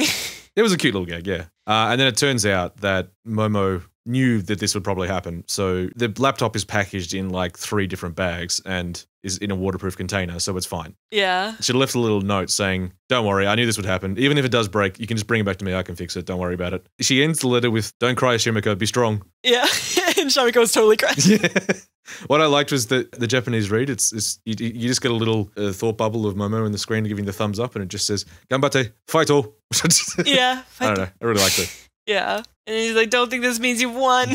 Yeah, and that's the end of the episode. Yeah. The voiceover says something about utilize your school's computers to become an IT support expert. Yeah. Sorry, an IT support demon. Oh yeah, because there's a lot of cute times when they'll like say like because the word for demon is Mazoku, and like a lot of times they'll be like, "What are you being a delivery Mazoku?" Or "Oh, are you a sneaky Mazoku?" Like it's just like today I am delivery Mazoku, and this is always really cute. But it's funny because that, as you pointed out, the subs often don't translate that part. Yeah, they didn't try to. I guess they figured that it wouldn't come across quite as cute. I don't know. That seems like an odd choice to me. But that time they did, because it was like, "Today I am delivery demon." Yeah, but like when Momo was saying like, are you a cheater demon? That would have worked. Yeah. In the subs, all she says is, "Are you a cheater?" Like, so I don't know. Yeah, that's it. I mean, the sub, like I said before, the translation's really good for the most part. Like, yeah, generally it's real good, but not perfect. No, they work in a lot of the puns. Like there's one coming up where Yuko does something to Momo, and she's worried Momo's going to find out, and she has this little daydream where whenever she's afraid of being attacked by Momo, it's always Momo throws her into space, essentially. Oh yeah. Oh, the mackerel thing, yeah. Yeah, the mackerel thing. So she's just out of nowhere. There's just this fish pun where she's like, "You've been a naughty demon. You deserve a good smackerel." And then Momo pops up, and Yuko immediately panics, and is just like, "Please, anything but the smackerel." Which there's no reason to put fish in that gag, but I don't know. I enjoyed that word. Yeah, and like the original gag was also mackerel based, and I was like, I'm amazed that they were able to translate this. Yeah, that's the thing, that they found a way to make it work. Yeah, good job, guys. That takes a bit of time and effort. Yeah. It feels like one of those things where either they spent a bit of, like they spent the money to put some effort into this translation, or the people who were doing it were just really into it. I definitely want to believe that. I want to know that there's some subber out there that's like, yeah, you get it. It's good. The next episode starts with Lilith explaining to Yuko that she's finally strong enough and the conditions are right that she can use their clan's secret power, and which is the succubus power, which is to slip into people's dreams and plant subconscious messages. So, Inception. Yes. This is the thing where it's like, up until now, like, not only has Yuko seemed pretty weak, Shamisen has seemed pretty weak as well. Because at one point, Yuko asks her, like, has there ever been a time when our clan defeated the Light Clan at anything? And Shamisen just changes the topic. Like, she doesn't want to talk about it. Yeah, it's very clear, like, I don't think they were ever very good at being demons. Like, maybe other clans are actually evil, but this clan, nah. No, they're rubbish. But this power actually does seem quite powerful, and also apparently unique to this demon clan, because when Momo eventually finds out about it, she considers this extremely powerful as well. Yeah, she's like, why didn't you tell me you could do this? You're not allowed to do that anymore. It's incredibly useful and powerful. There's lots of things you could do with that for evil. But anyway, so she slips into Momo's subconscious and you see little Momo, who had longer hair, and she's in her magical girl form, but she's in a bunch of purple goop. She's like kind of holding her knees like she's sad. And Shamiko's like, what is all this? Why is she unhappy? Oh wait, no, first, I forgot. Another really important thing is to get to Momo's dream. She's looking in the mirror and the ancestor's like, you gotta really focus your thoughts on Momo. You gotta think about all the stuff that you don't like about her. And she's trying really hard to think about stuff she doesn't like about her, but it's so hard. Ooh, she just loves her so much. And then the thing that she has to think about that she doesn't like about her is, oh, you always turn everything upside down or whatever. You always mess everything up. And yeah. You're really throwing my life into a loop, and it's like, wow, I wonder what that signifies. Got her. But yeah, just the moment we're saying, ancestor, this isn't working. I can't think of anything bad about Momo. Yeah. And it's like, wow. Yeah. Right. Okay. So little baby Momo's all sad in her dream, and she's like, what the heck? Well, I guess we need to clean all this sadness goop up. So she summons her like a mop and stuff, and she's helping little baby Momo just clean up her dreamscape. And then she has to wake up. Yeah. And it's quite cute because it's another one of the things. This is the first time when you really get the sense something really fucked happened to Momo. Yeah, it's like, why is her dream so sad? This is like elementary school magical girl Momo. So it's kind of like It's kind of like the age that she'd be if she was like a pre-cure magical girl, I guess. Yeah. Like, so she's like a real baby. And the uniform sort of fits her, but she's just as like depressed as current Momo, and is sort of talking about how she can't give her any of her blood because she needs that to protect the city, but she's done a terrible job of protecting the city. Yeah. She's really screwed it up, and she feels really bad. And then the goop starts getting worse, and they start sinking into it. And should we mention how weirdly this parallels to another magical girl property? No, yeah. There's been a few things in this show where people in Discord would be like, "Hey, look, your sleepless domaining up here. Look at this goop dream." But I mean, like, specifically walking around in someone's dream where there's the two like key magical girl characters, and the dream is full of purple goop. That's weird. That was weird. Me. And this girl is Momo is basically HP from my comic, and yeah, it's no wonder I like this fucking show. it's HP if she has not having worked through a lot of her stuff yet. Yes, and it's still kind of a bummer. And a little more deadpan. She even lives alone, Cube. And she has a cat. And she has a brown and white cat. It's the same fucking. It's not my fault. I did like that because she's also deadpan. One of the theories in the Discord was that she is the daughter of HP and Gwen. Yeah. So if you know Sleep's Domain, which you should. We should probably do if you're listening to this. That's true, probably. Yeah. Anyway, she helps her clean it up, and she gives her a Coke. She's like, "Here, have a drink. You worked hard." And then she goes to implant some stuff, but like, oh no, she's out of time, and it just gets sucked away. Yeah. Oops. Guess I just helped her again. Oops. Oh yeah, but then she runs into Momo on the street, and Momo looks all sick. And it's like, oh no, why are you all sick now? And Momo's like, I had this really weird dream. There was an exhibitionist, because Shamiko had to go into her crisis management form.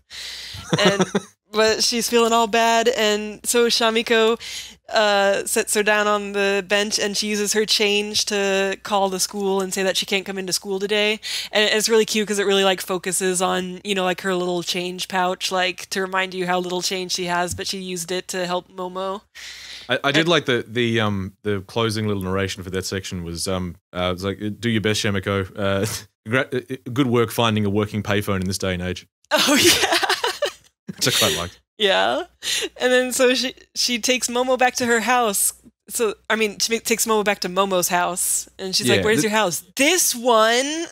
The key thing is that Yuko is really worried that Momo is sick because of what happened in the dream, and that this might be Yuko's fault. Yes. So that's why she's made a real point of taking her home and trying to take care of her. So they get into the house, and she's looking around for medicine, can't find any. She does find her fresh peach heart shower wand, which Shamiko tells her to put away. But then while she's looking around like for ice or something in the fridge, she finds there's almost nothing in the fridge except for this single plate that has this like terrible looking leftover hamburger sitting on it. And at first Momo was like, oh, you just look in the fridge. But then when Yuko's like, what's this? She's like, wait, no, don't look in the fridge, don't look in the fridge. And it turns out, so we've got to go back a second. The thing that motivated Yuko to shoot that little projectile earlier on was that Momo promised to make her a hamburger steak dinner if she manages to shoot something. Yes. And she says, I said that in the moment, but I did want to make a point of keeping that promise. But she's also a terrible cook. So the hamburger steak she tried making was really bad. But she also didn't want to waste it, so she's just been eating it herself, but she can only bear to eat like a tiny bit each night. So basically she's been eating almost nothing, and because of that she got weak and she got a cold. That's why she's sick. Oh, I thought it was supposed to be because it was so rancid that it made her sick. Either way, yeah, she made a bad hamburger steak. Yuko's so touched that she wanted to do this and she cooked her a meal that she eats it anyway. And she thinks it's fine, but the show makes it clear that she only thinks it's fine because she's used to eating very bad or very basic food. And yeah, it's like she is a trained expert. Don't try this at home. She has special circumstances. But yeah. She also meets the cat, and the cat, he like pet him, and she's like, oh, look at this cat, and Momo says that that's her like magical animal. It's her navigator, and he says, the time hath come, and she's like, don't worry about that. He just says that sometimes. Yeah, basically he's so old, like because she's sort of given up on being a magical girl and has no enthusiasm for it anymore. His power has faded as well, and also because he's kind of old. So now she said 97% of the time he's a normal cat, but he also just occasionally says the time hath come. Yeah, like it implies he used to talk more, but that's all he says now. So just every once in a while, whenever he's in a scene, especially when he's like excited, like he's been getting the good pets, he'll just be like, "Ooh, the time hath come." There is a scene a bit later when you see him eating, and as he's eating, he's just going, "The time hath come, the time hath come, the time hath come." I love him. He's very cute. Yeah. And him and Yuko get along really quickly. She just ends up sort of holding him. Like when she's telling Momo off for eating so badly, there's like she's holding her tail just out of the cat's reach, and the cat's just sort of like swinging at it because he wants to play. Yeah, it's cute. Yeah. Anyway, yeah. So, but the key thing that happens in this episode, because this is a big key moment, halfway through the season, episode 6. Yes. Momo falls asleep, and Yuko notices that Momo's got a little cut in her hand that she's bleeding. So Yuko mops it up with her gym towel and shoves it in a bag and runs home because she wants to get some of the udon like soup stock that she's got at home to make some soup and bring it back for Momo. And when she gets home, she remembers, oh, hang on, I forgot about, I left my ancestor statue at home today. And she shoves it into a bag, and the statue comes into contact with the tiny smear of blood from Momo on the towel. Dun, dun, dun. It unlocks powers. Kind of. Yeah. But yeah, it like the show keeps being like, notice the very powerful item you have, and she totally doesn't. She doesn't even realize this has happened. But Momo wakes up and notices the Band-Aid, and what's interesting is that Momo assumes the worst. Momo assumes that Yuko deliberately took blood from her. Yeah, or maybe she's just worried that somehow she accidentally got the blood. Because it's like she should know that Shamiko's too much of a dingus to actually take it. Well, yeah, but she does kind of run on that assumption though, like that because she turns up saying, "Oh, it's too late. You've already done it. You've released the power." And Yuko's like, "What?" Yeah. And Momo's like, "Wait, you didn't do it deliberately?" And she's like, "What even? You didn't take my blood and give it to the statue deliberately?" And Yuko's just sitting there for a minute and he goes, "Ah!" Yeah. The blood thing. She'd completely forgotten about it. Yeah. But so it turns out that this was actually dangerous because even though it was a tiny amount of blood, it has drained some of Momo's magic away, and that's actually quite dangerous for a magical girl. Even losing that little amount means a big drop in her powers. Because magical girls, you find out, are made of ether. They're like this magical being that their body has been reformatted as soon as they became magical girls, and so they no longer have a normal physical body. They're just like made of magics. Yeah, they're essentially like energy beings. Is kind of the way they put it, which is kind of hardcore. In terms of like the idea that okay, you sign it because that's the thing. They mentioned that Momo doesn't come from the Light Clan, which is the opposing force. She just signed a contract with them. So I guess wait, do we know that she wasn't Light Clan? Because I know that she says that her older sister, that was a magical girl, was her adoptive older sister. Yeah, but it's that they mentioned that they mentioned specifically that magical girls sign contracts with the Light Clan. It doesn't say they're actually like part of that family. Oh, I thought it was just like you were part of the family, but then also you agreed to become a magical girl. Yeah, I wasn't sure. I took from that the Light Clan is kind of more just the collection of magical girls that work with whatever force they're working with. Maybe. But it's hard to say. But as an idea though, it's I hate to say it, it's slightly Madoka-ish in terms of that's a... Yeah, so it's kind of, you gave up your human form. Yeah, it's almost a slightly disturbing thing to say that you are now just this energy being, and you have to use some of that energy every time you fight. Like, and it isn't like limited. It replenishes itself, but you're actually using a part of yourself every time you want to do any magic. Yeah, like, that's a little bit of you. It's like being you used slowly up. start to get the idea that the Light Clan are kind of like pricks. A little bit, yeah. Like, I mean, they're fighting demons and stuff, but then, yeah. I mean, again, as we're getting more and more into the surprisingly complicated backstory of this show, the last 2 episodes really, really drop a lot of the detail. So we will get into that. But for the moment, all we need to know is that Momo is a bit weaker now, and she tells Yuko, okay, you have to help me. You have to help me protect this town. And Yuko's surprised that Momo's even actually like doing that. That there's even a thing she has to do. And she's like, yeah, no, there's like I've been here protecting this town, but the fact that my magic is dropped, people are going to be able to detect that, and we're going to get weirdos showing up, and those people might try to hunt down demons. So you need to help me, or your family's going to be in trouble. And she basically puts the hard word in her, saying, I gave you that laptop. you took this blood. You need to help me. And Yuko's like, oh, okay. Yeah, now we got to be a team. Yeah, and it's and I funny got to because train you. that's never actually an active problem in season 1. I don't know if later in the manga, I assume there's like actual other demons they meet, but it's like, oh, we have to protect the city, but we never see any of the threats they actually have to protect the city from, theoretically. No, the city is incredibly peaceful. Yeah. And also there is a reason for that later on. One of the other things they mentioned in this episode is that because Yuko was like seeing how Momo was eating, she invited her round to her house for dinner at some point. And Momo turns up at Yuko's place when Yuko's collecting the broth for the udon because she says, I finally figured out where you live, but it's only because you invited me. Because it turns out there's this like torn up piece of paper on Yuko's door that is actually a seal of protection from the Light Clan. Yeah. Which is weird. But the seal means that the demon family that lives in this house can't be found unless like they specifically invite someone into the house. Yes. So it's basically a spell of protection that this demon family can't be hunted or discovered or attacked until like they let you into their world, which is interesting. Why is it a Light Clan seal? Yeah. Anyway, lots of details. Episode 6. Anyway, the other consequence of the blood, though. Yes. Is that the purse that Yuko's mum lost, the police call her. It's been found. She's got $1,000. Bam! There's this nice moment when like her mum mentions, I've got $1,000 back, and Yuko just kind of breaks for a minute. Yeah, they both are just like, I can't fathom this kind of money. So they celebrate by having a hot pot. Was it a hot pot or was it like a hot plate? Oh wait, no, they have okonomiyaki. Yeah. It's one of these nice little things about just, appreciating little things, is that like this becomes like a sort of a big motivator for Yuko later on, is that she thinks back to this time they had I can't say it. Okonomiyaki. Okonomiyaki. She thinks back to this time they had okonomiyaki and like how nice it was and how that'll, just the thought of being able to do that again will motivate her to find a way to lift the seal because it was just so nice having this nice homemade pancake. Yeah, and it's cute because like her mom goes to buy a bunch of food, but it's still all like kind of lower priced foods, and she's like, I'm sorry, even like with a bunch of money I couldn't, like bring myself to splurge on the super expensive stuff, which I know that feel.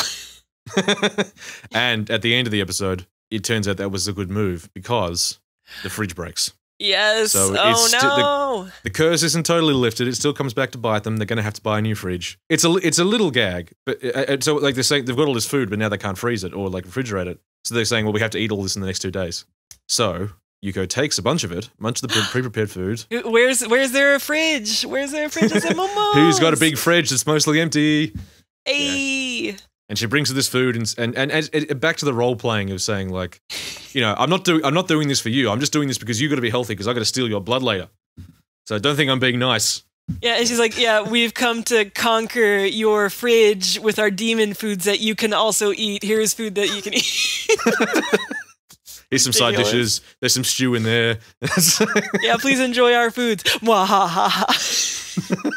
Oh, it's so cute. Oh, it's the best. Now that we're in kind of the second half of the season, the episodes start to be split up a little even more. You'll often get like the opening of the episode will be like a 3-minute segment that feels like it would have been like 1 or 2 4-comas on their own. Yeah. And then it gets into slightly longer or slightly shorter episodes. So it starts to break up from that like 2 distinct stories into like a few different stories, which it was fine. I just sort of noticed that it did sort of start to happen later, like in the second half. One of the little stories is that Yuko's mum is really excited because she gets to get a new fridge. Oh yeah. And like she's doing a dance and talking about how the fridge makes ice and they'll be able to freeze so much food and it's going to be so great. And then the fridge gets there and they're like, I'm sorry, ma'am, your door's too small. There's no way we can get this fridge inside the house. You're going to have to get a smaller one. And oh no. And the mum spent the entire day crying and like drinking and like getting wasted on sake with the ancestor. Oh yeah, because that's the other thing. Once the blood has been applied to the statue, the ancestor statue can talk now. And so it's still just this silly little statue, but it can actually communicate with everybody. And so it's been talking to people. But Shamiko's mom really intimidates her. And when it seems like she's going to say something she shouldn't, she just dunks her in sake, which gets the ancestor statue all drunk. There's a moment in that episode where Shamisen tries to sort of take her position as the family patriarch, so she's in charge. But yeah, the mum has. It's one of those moments where the 2 kids get scared because, like, man, mum's dark. Yeah, she's too powerful. She's really capable of some shit.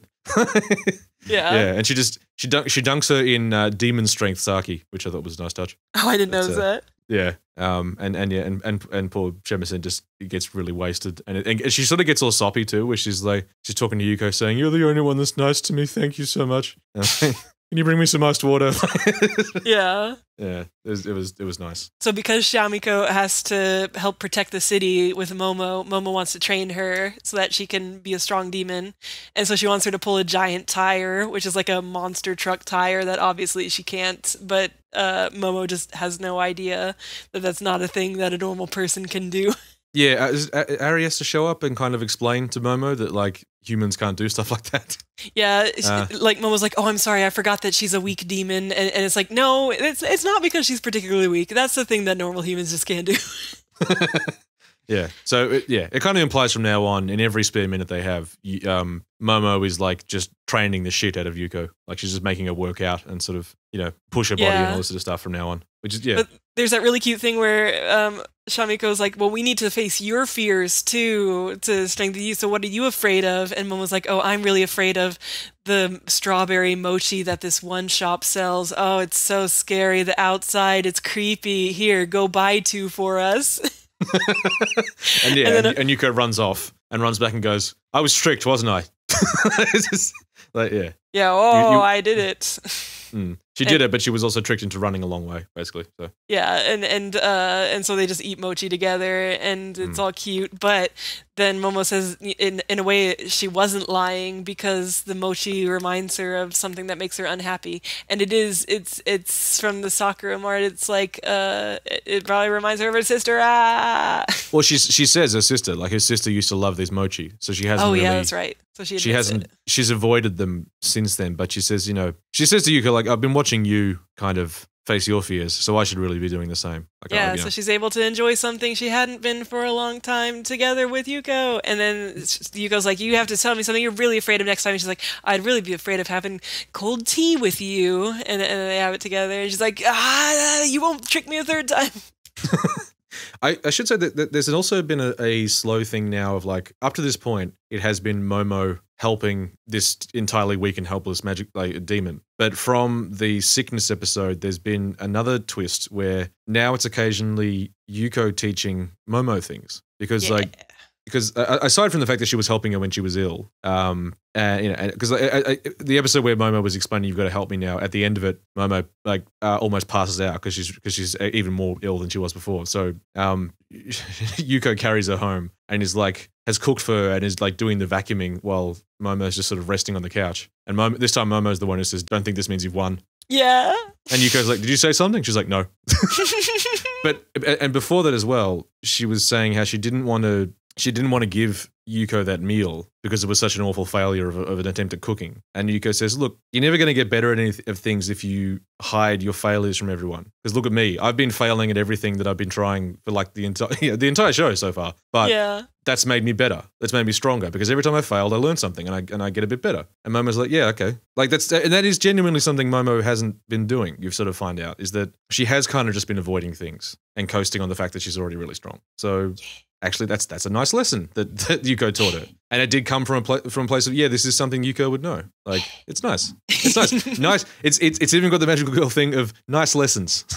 Yes, nice little moral lessons. What was that thing you said they had in Japan for school kids, like ethics class or something? Or? Yeah, morals education. Yeah, what a nice idea. like basic philosophy for like kids. Yeah, I always like that. Yeah. Oh, but it's finally time. So in the opening and in the eye catches, there's always been this girl that seems to be tangerine themed. So I was calling her Mikan for a while as a joke, and it turns out that's actually her name because that's the word for tangerine. So I was like, well, that's convenient. All of the magical girls that you meet and are aware of are basically like fruit or flower themed. Yeah. And they're just called that. So like Momo is peach. It's like pink peach. Her symbol is like a little peach on like a pink hair clip thing. Whereas Mikan, she's all orange. She's got she got like a little hair bulb that looks like an orange. It's got a little like a leaf sticking out of it. Yeah, it's cute. But yeah, she's been in these eye catches like right there next to Yuko and Momo, and every episode we'd be like, "Who the fuck is this tangerine girl?" She's so prominent, and we have not heard a thing about her yet. Yeah, Like, so finally, near the end of episode 7, Yuko has another part-time job, which is to dress up as the mascot character Tamasakura, which is a cute little like cat character, and it has Sakura in the name. She's the mascot of the little shopping strip. I think Momo says later that she's a city character. So she's kind of like the Nejiri Honyo of their city. Oh, okay. And see, I think it might be connected to her sister because her sister is also Sakura. So I wonder if like somehow it has some weird magical connection to her sister, or that's what her companion looked like or something. Yeah, because Momo is, you find out, is sort of low-key obsessed with this character, this mascot. Yeah, she loves this character, and she like defends how it's like, no, it's actually really underappreciated and stuff. Yeah, so like it has a really subtle design, but that's really clever for a mascot because it won't go, it isn't going to be trendy. It'll be timeless and it'll last a really long time. So and like you see occasionally, she's got all of its merch because she feels like she needs to support it because it's not very popular. Like she's complaining at some point that it only has 80 followers. Yeah.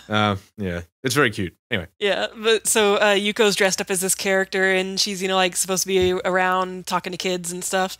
But then she sees a magical girl, and it's this tangerine girl, and she's like, "Oh no!" And the episode ends, and we're like, "It's finally time to learn what the fuck is up with this tangerine girl." The tangerine girl comes up. Basically, she saves Yuko kind of from children.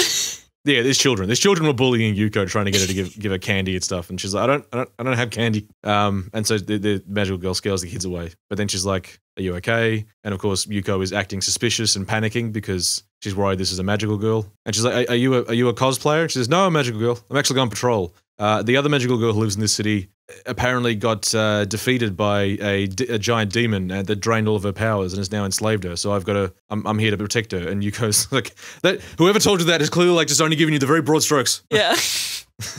Please don't hurt me. The next episode, yeah, they say all that, and so Yuko's being super suspicious now, and so Mikan won't stop following her, and Yuko's trying to lose her, but she can't, and finally Mikan kind of corners her in an alleyway, and she kabedons her. She like puts her hand up against the thing, and she's like, "Take the costume off," and Yuko's like, "No," and she's like, "Take it off right now before people start thinking this sounds really weird."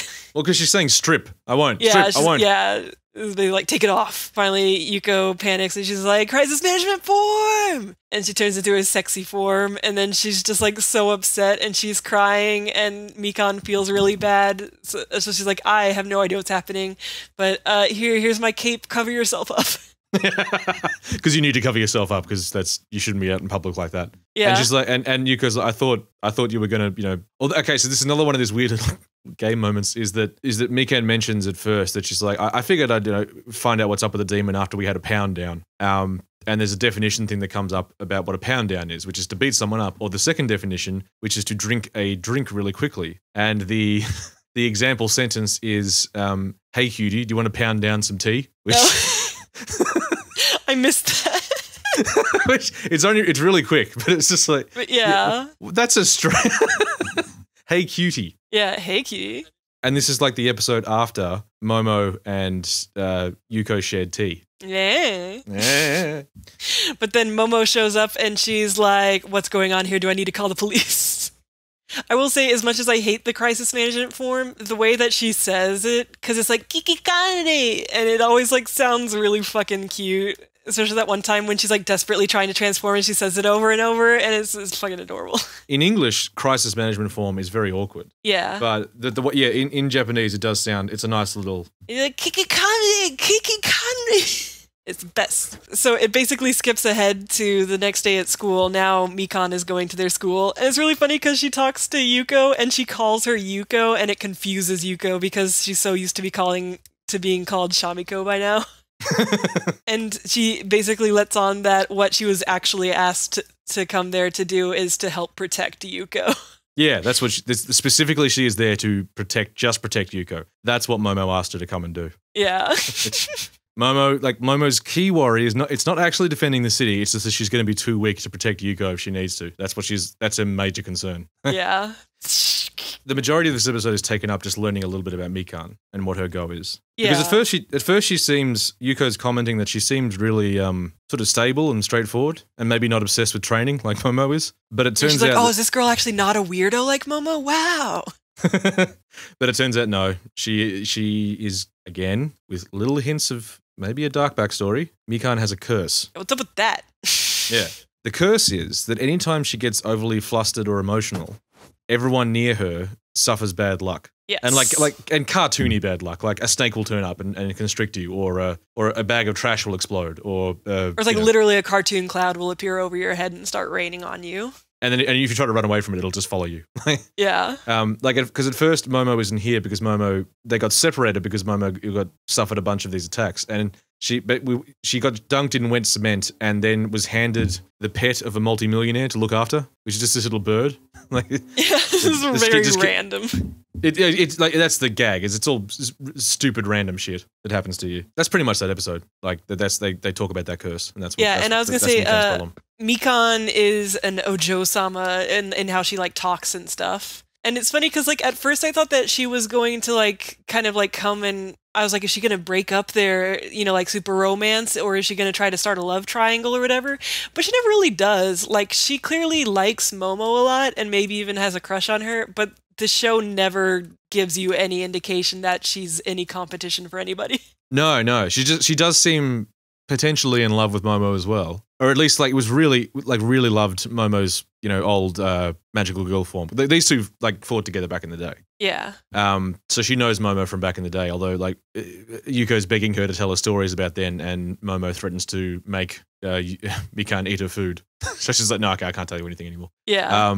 But yeah, it did throw me at first when you said she talks like an Ojo-sama, because she doesn't act like, she's not like stuck up and haughty or anything. Yeah, she just talks proper and stuff. And but she's also prone to getting flustered. At first, she kind of tries to do that, like, don't think that you can do whatever by just praising me, baka. Yeah. But she drops that pretty quick, and then she's just kind of like the nice friend. Yeah, she's just a nice friend. Yeah. There is this thing where she her getting flustered happens fairly easily. Like it happens if you compliment her. So Yuko tries reverse psychology by threatening to steal her blood, and Mikan sees right through it and says, "You can't do that either. I know what you're trying to do." And the bad luck pops up again. So yeah, it's a problem. That's her problem going forward. Yeah, and that's pretty much that episode. Or that half episode. That half right? episode, yeah. Because then they're training, and Mom was like, "Hey, by the way, what the hell's up with that form that I saw you in, the sexy costume?" Because she'd never actually seen her in that costume in real life before this. No. And so Yuko explains the crisis management form to her, and she's like, "Okay, well, transform into it right now." Yeah, because Shamisen explains that it does make her very, very slightly more powerful. Yeah, it fucking sucks. Not in useful ways. Like I said, you can do a forward handstand roll, or you might do slightly better at tests. And then of course he goes like, I could not wear this during a test. So Momo's trying to get her to transform, and she can't do it because she's not sort of stressed and scared. Yeah, so she can only do it in a true crisis. So Momo threatens to hit her with the Fresh Peach heart shower, and Yuko's conflicted because on the one hand she's scared, but on the other hand she really wants to see it. Yeah. But then Momo waiting this whole time. But then Momo passes out. She can't do it, and she just says, "Sorry, I need to lie down," and like collapses on a park bench. Oh, no. And Mikan explains something. Something fucked up. The magical girl stuff gets darker again. Mikan explains that because magical girls' bodies are ether, if they use up all of their magic, they can no longer hold their physical form, and their souls scatters into the wind. They'll disappear.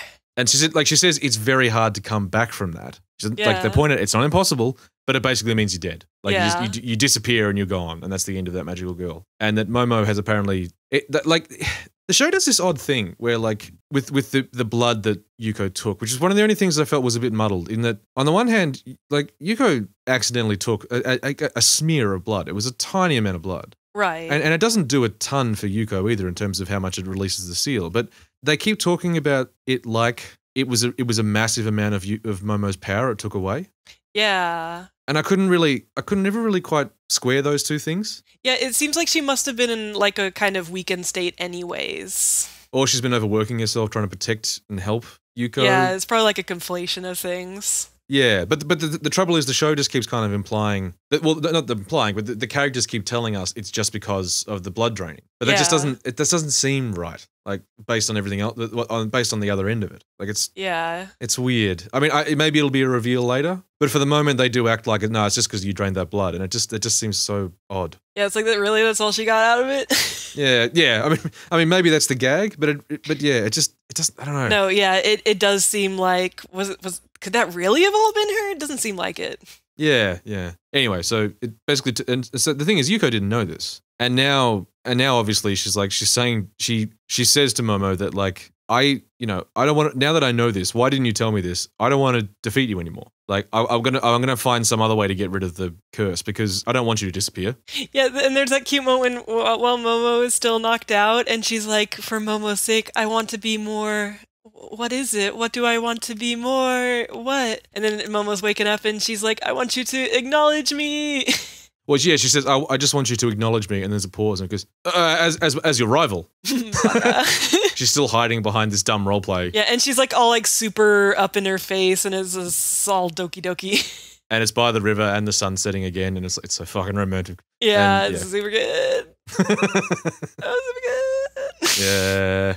Anyway, so that's kind of the new status quo, is that Yuko's being kind of open about the fact that what she actually wants is for Momo to respect her as an opponent, and so the next episode, because she proposes a friendly duel after Ari suggested that maybe you could have a duel about your brains, like you could make a bet about who's going to do better in this test. Yes. And Yuko puts it to Momo saying, "I want you to respect me and take me seriously." Mm-hmm. And so we're going to have this duel. But then of course it turns out that Momo's grades are very good. So Yuko's kind of fucked. Even though she does study really hard, but she's boned. And then right before the test, like she catches Momo in the locker room and Momo says, I think you got the wrong impression. I've never not taken you seriously. Yeah, she's like, I've been up all night studying too, because like, yeah, I'm not just gonna coast even if I can beat you. I respect you. I respect you a lot. I've never not taken you seriously as an opponent. I've always thought highly of you. So I'm gonna work really hard to beat you now. And Yuko's like, crap. And it's like, ooh. Initially what she was going to do was, because the test is on ancient history, so Shamisen had offered to, like, we can talk telepathically and I can give you all the answers to this test because, I lived in that period. I know all that stuff. So initially Yuko's going to do that. But then when Momo says, look, I respect you too much, I'm going to take this seriously, Yuko decides not to cheat as well and sends Shamisen away. Like, but one of the things with Shamisen is that the statue, she's always been carrying the statue to school in like a it's like a cloth holder for iced tea. Yeah, a little tea cozy. Yeah, little tea cozy. And so when she tries to take the statue to school in disguise, she takes it in a thermos, like a big tea thermos. So you can't actually see that it's there, which is, I don't know, that was cute. Yeah, she sends it away. She does the test. She does better than she's done before on tests, but Momo obviously beats her. But she doesn't beat Shamisen, who it turns out the teacher, like, she just talked to her in the staff room after she took all the stuff away. And it was just like, oh, do you want to take the test, weird statue thing? And that talks to me. And she's like, yeah, okay. Yeah, and so she actually got third place, and the teacher put her up on the rankings with all the other students. And Momo is like devastated by this because she like, while she might have been taking Yuko seriously, she wasn't taking Shamisen seriously. Yeah, she didn't. No one expects the Shamisen. But then like, she's like, wait a minute, Shamisen's always been next to your textbooks. She would have just been able to recall those and do the test. And Shamisen's like really embarrassed. Is like, I didn't even think of that. Yeah, so once again, Momo being more devious than the demons. Shami points that out. It's like, you're way better at this than I am. and that disturbs Momo even more. Like, oh, yeah. But then there is this, but like, when Yuko gave Shamisen's statue to the teacher, she's saying, this is my very precious ancestor. It's very important to me. Please take good care of it. And it's clear that Shamisen was kind of touched by that. And she almost says thank you, but she's too Sun to do that. So then she's just calling her an idiot and telling her off. And yeah. Sun crap. Anyway. That's basically that half episode. Yes. Next half episode?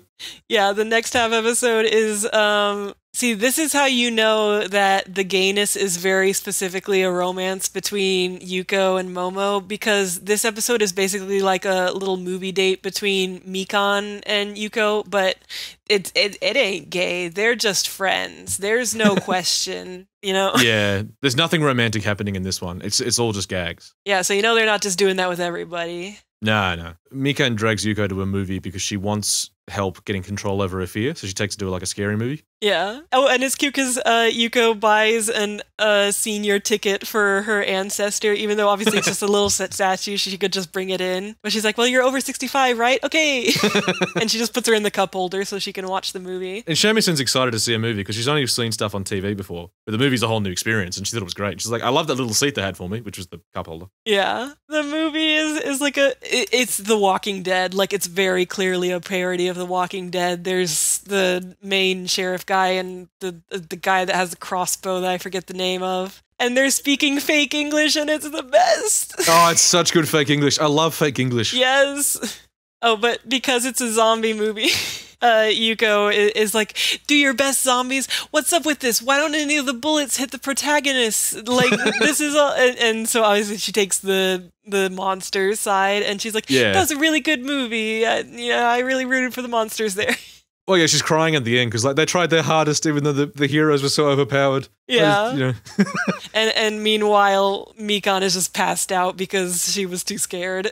Yeah. Like she was frightened of like the ad at the start that was telling you to turn your phone off. Yeah. Yeah, because she was just she was nervous. Then the bummer of the episode. Oh no. Is no. They come out and they run into Momo, who was also at the cinema. Because the thing was that Mikan and Yuko were supposed to be training with Momo that day, but then Mikan said, I'm going to go do something else. And it looks like they ditched Momo. And that's the way Momo takes it. Because she's like, I guess I have been training it too hard. It's fair enough that you'd want to spend a day away from me. And Mikan's like, no, that wasn't it. I was just... Because Mikan didn't want Momo there because Momo's had to suffer the results of the curse a lot so far. Yeah. And she didn't want to make her do it more, which is why she brought Yuko instead. But, Momo sort of takes it personally.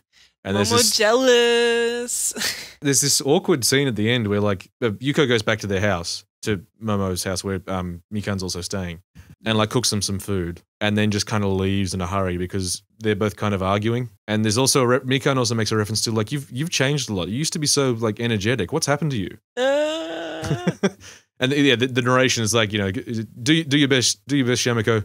Good work on getting out of that awkward situation. It's like, yeah. So again, with this thing of like, there's so much that's happened in the background that they just hint. Yeah. Just little hints. That like, they even like Mikan and Momo have a slightly more complicated relationship. Like, and there's stuff there. Like, yeah. Anyway. So the next episode 10. The first half of it is very much like, oh yeah, this was adapted from a 4-coma. Yeah, and I think it's partially because it focuses on the occult girl character, which, Yeah, and it's like, I bet, like, this visit was probably, like, several different visits in the 4-coma, because it's, like, a lot of, like, kind of disparate gags about different stuff she tries. Yeah, and it's kind of, I don't know, it's a bit lulz to random. Yeah, I don't hate this character, but it's just, in a show that otherwise has some nicely rounded other side characters, this character is very much just, you're a gag. This character exists for gags. You exist for her occult stuff. Yeah, that said... There's one very good gag in this episode that sticks around that I really like. And also, because like she invites Yuko to come to her evil lab, Momo insists on going with Yuko to protect her, and that's very good. Yeah. At first, Momo was saying, look, it'll be fine, I'm with you. I won't let anything happen to you. And then they get into the lab and there's like a creepy doll and a bunch of other weird shit, and Momo just like pulls out a wand. Is like, no. Yeah, and then the occult girl is like suggesting all these different experiments she could try on Yuko, and Momo's like, no, 3 strikes, you're out.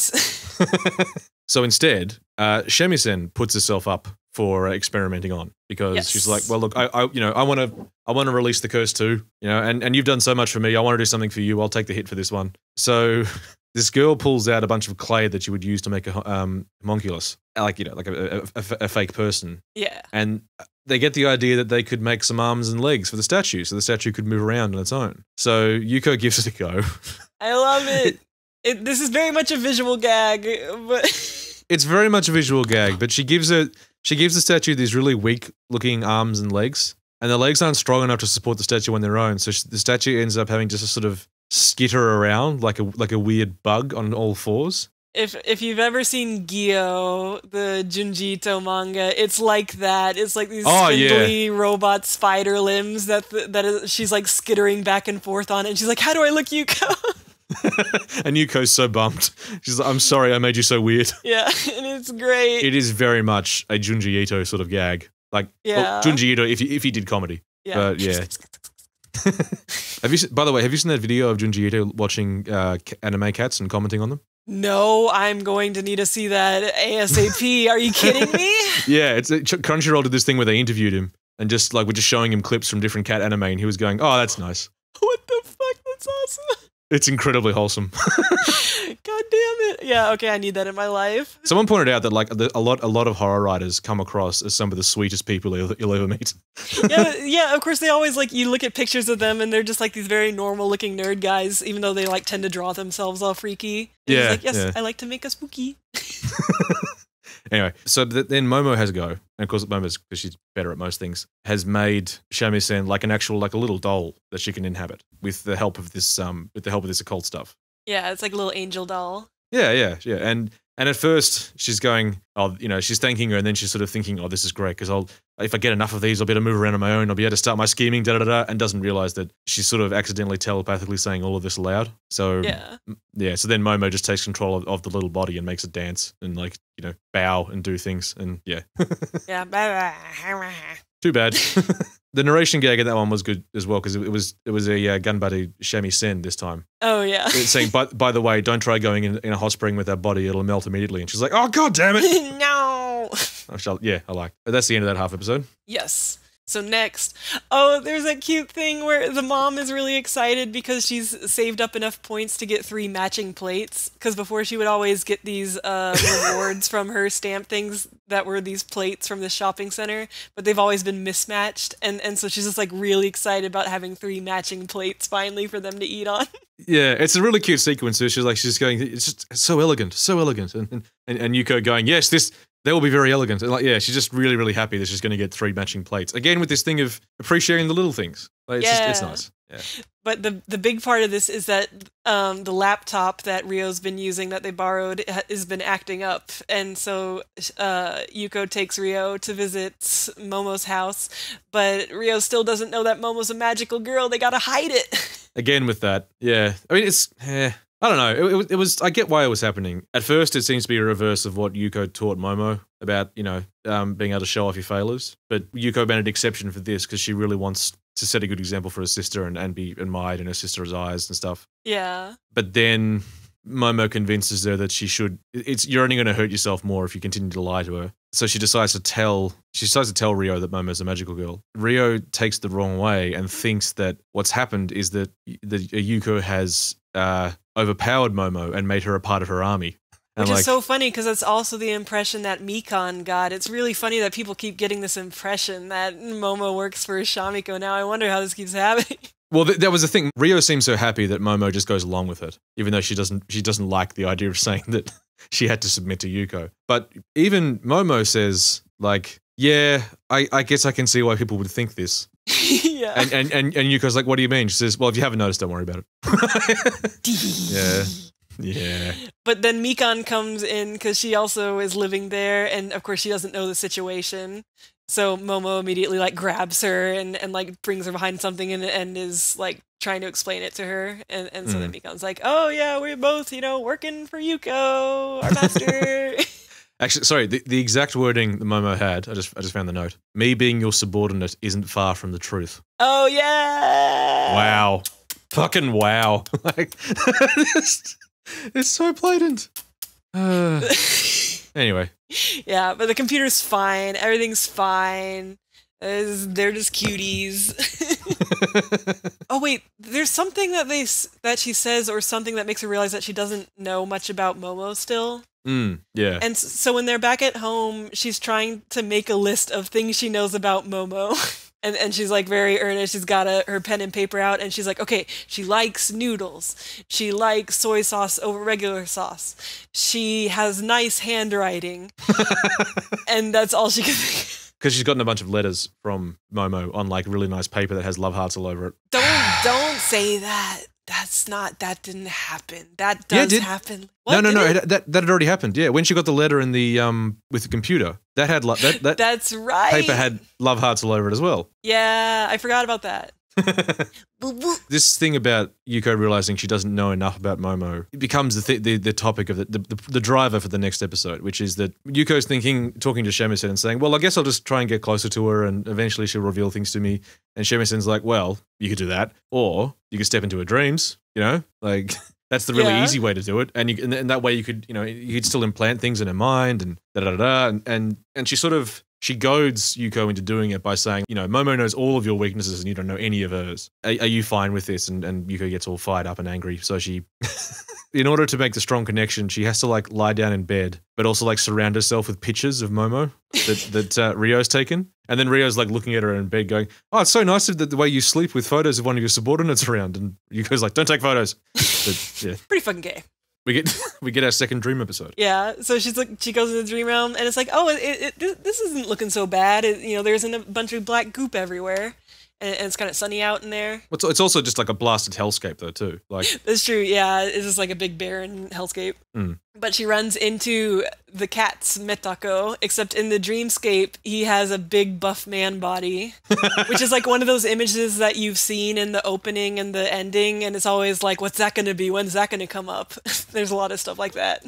What's funny is that, again, they had those similar things in Oscar with the weird Desai aliens that had like an animal head on a weird buff body. Yeah. But this is a gag show. That's funny in a gag show. Oscar was trying to be serious and they used the exact same thing. Like, the context is different. Well, who knows what level of tongue-in-cheek some of that stuff is with those weird edge shows. Yeah, it's hard to say. Let's not think about those, though. Fuck those. No, fuck those. He's like, who are you intruding on this realm? Oh, but you have some of Chiyoda Sakura's essence on you. And that's the first time we've heard the name of Sakura, and it's like, Yeah, who's Chiyoda Sakura? And Megaton is guarding this door. It's the door to Momo's house. Yeah. And Yuko's like, I want to get in there because I want to. She's so earnest. Again, with her being earnest and a bit stupid. Megaton's like, yeah, I protect this door from invaders. And why do you want to go in there? And she's like, I want to go in there and learn all the darker secrets and plant some ideas. So of course he attacks. And she's like, I have to think of something to fight him with. And she's like trying to think of a gun. And she's like, how exactly does a gun look? And you see like this shittily drawn gun. Like when you try to draw from memory. And she's like, maybe a missile? Oh, what exactly do missiles look like? Oh, wait, I know something that I can summon to protect me. And it's the ancestor statue with the skittery legs. But she like summons a big version of it. So it's like the most intimidating thing she could think to call down. I think it was like, that's the only thing she could think of. Because she was trying to think, what's something that left a strong impression on my memory? Yeah. Oh, that. Yeah, because it makes this awful skittering noise. And the reason that works is because Megaton turns back into a cat and chases it. Because it's a bug. Wait, what are you calling him now? Megaton? Mechaton? What's his name? Let's call him Mechaton. I think it's Metako. Now I can't remember. I thought it ended with an N, but I can't. Yeah, whatever. The cat. The cat turns back into a cat. So while he's distracted, she's able to go over to the door, but she can't get the door to open. She can't force it open. How can she get into the Yuko realm? So she summons a bento, and she's like, I have a bento for us. and then, of course, Momo appears to let her in. Except... This time Momo's lucid dreaming. Yeah, she knows this is a dream, and she knows that this version of Yuko isn't the dream version of her. It's like, it's actually her. So they have to have a sit down and discuss this power of hers. Yeah. And then somehow they get to talking about Yuko's dad. What they get through is that, first of all, this is a very strong power that Yuko has that she had not told Momo about, and Momo's mad. But then Yuko points out that you've been keeping secrets from me too. Yeah. And Momo tries to deflect. Then it turns out that Momo isn't the only one with a potentially dark backstory. Because we learn that Yuko, like, up to this point, the fact that she's been kind of weak has just sort of been played for a gag. Yeah. She was kind of like a lazy, out-of-shape girl who didn't have a lot of stamina and wasn't very fit. But it turns out she was actually, like, chronically ill for the first, like, 10 years of her life or so. Yeah, and it's like Henri had, like, referenced the fact that she used to be in the hospital a lot and stuff, but we didn't know, like, how bad it was. Yeah, she came close to death several times because she was so weak. And even when she was, like, out of hospital, the doctors told her she shouldn't be running around or exerting herself because that might do her a lot of harm. And all of a sudden, Momo's like really stressed out because she's like, I've been making you do this and like exercise and work out, and you never told me this. And Yuko's like, well, yeah, but since I got the horns, I've been pretty fit, so it's fine. Yeah. But Momo's still upset that this is another thing that it turns out that Momo didn't know about Yuko. And while they're talking about this, because she was in the hospital all the time, she ended up with a lot of hospital bills. And she mentions that her father's not home, and she thinks that her father's away because he must be off working to like pay back all the medical expenses. Yeah. To do whatever cured her. Momo's like, so he works like elsewhere, like off on site somewhere, and she's like, yeah, Mum told me that he works on a nuclear submarine catching giant squid, and now he's in space. And Momo's like, okay, that's probably not the case. And she's like, okay, your mum is definitely hiding shit from you. I need to go talk to her. We need to talk to your mom. Yeah, but the trouble is that Momo says, okay, we need to grill your mum. And it's silly, but there's a silly miscommunication. Yeah, but I'm amazed this pun worked out in translation. Yeah, I know. It's fucking weird, but yeah, I guess maybe in Japan they just use the word grill the same way. No, because it's a Japanese word. I know that's what I mean, but it's a thing of putting someone on the in like a hot seat. Yeah, it's kind of maybe a universal thing. I don't know, but either way, the pun is that while Momo means we need to grill your mum and we need to ask her some serious questions, for some reason Yuko assumes that Momo wants to kill and eat her mother. So yeah, or at least he wants to like set her on fire. Yeah, or something. So Yuko wakes up and goes out to defend the house, and for the first time is actually willing to fight Momo to stop her. Yeah, or she's just like, I'm in my crisis management form. I'm not going to let you come in here and grill my mom. My mum's a good person. She's not bad. She's done a lot. She's done so much for me. And Momo's trying to say, like, I don't think she's bad, but she's definitely hiding something. Yeah, and then the ancestor is like, the statue is like on the railing, and she's like, I think you two are like on two different pages here. And Momo sees her and just instinctively throws her like off into the distance. And it's because she like had that subliminal idea to do so from her dream. Because that was the thing that made her lucid dream, was that she saw the cat eating the skittery statue. And so when she saw the statue, she was like, ugh, it just throws it away. Yeah. The mom bursts out and she's like, I can't handle it anymore. You two are, this is stupid. You two are on the wrong page. I can't stand this conversation. Yeah, please come in and I will tell you everything. And so we finally get the full reveal of all the backstory. Dun dun dun. So it turns out that what actually happened is that the dad worked together with the magical girl that used to be in charge of the city, whose name was Sakura. And Momo's like, how do you know that name? That, she learned from the cat. And so that was Momo's adoptive sister, big sister that she always looked up to. And her mentor as well. Yeah, and her teacher. But she went missing 10 years ago and she never knew what happened to her. And it turned out that she had actually found a way to rework the curse on the family that caused Shamiko to be so sick. Because previously the way the curse worked was it was just general bad luck. And that the reason that Shamiko was so sick was because she had absorbed a lot of the demon side of the family. And that was what was making her ill to the point of near death. Yeah. So the curse was powerful enough that it could actually kill a child. Like, that's how bad it was. Yeah. She was able to kind of finagle it so that it only made them poor. So it's actually like, at the beginning it's like, oh, this is a seal that the Light Clan put on us, those assholes. But really it was like a way to try to help to save Yuko. Yeah. Which it did. And then somehow to help that happen and also to help protect the city or something, one of the sillier parts is that the dad got sealed in this box. That we've seen this box a lot in the show, and it's always in the eye catches and stuff. It's this Mikan box, it's a tangerine box, and it turns out that somehow contains like the soul of her dad. So Sakura worked with the father to rearrange the curse and save Yuko, but then they also needed somewhere for them to be able to live where they wouldn't be hunted by magical girls who do that sort of hunting. So Sakura arranged some sort of giant seal to be put over this city so that demons and magical girls never run into each other and they can live in relative peace. Yes. But in order to make that seal happen, because that seal is incredibly powerful, somehow the result of having to do that was that Sakura disappeared and Yuko's father got sealed inside a Mikan box. Yeah, so it's a super goofy thing.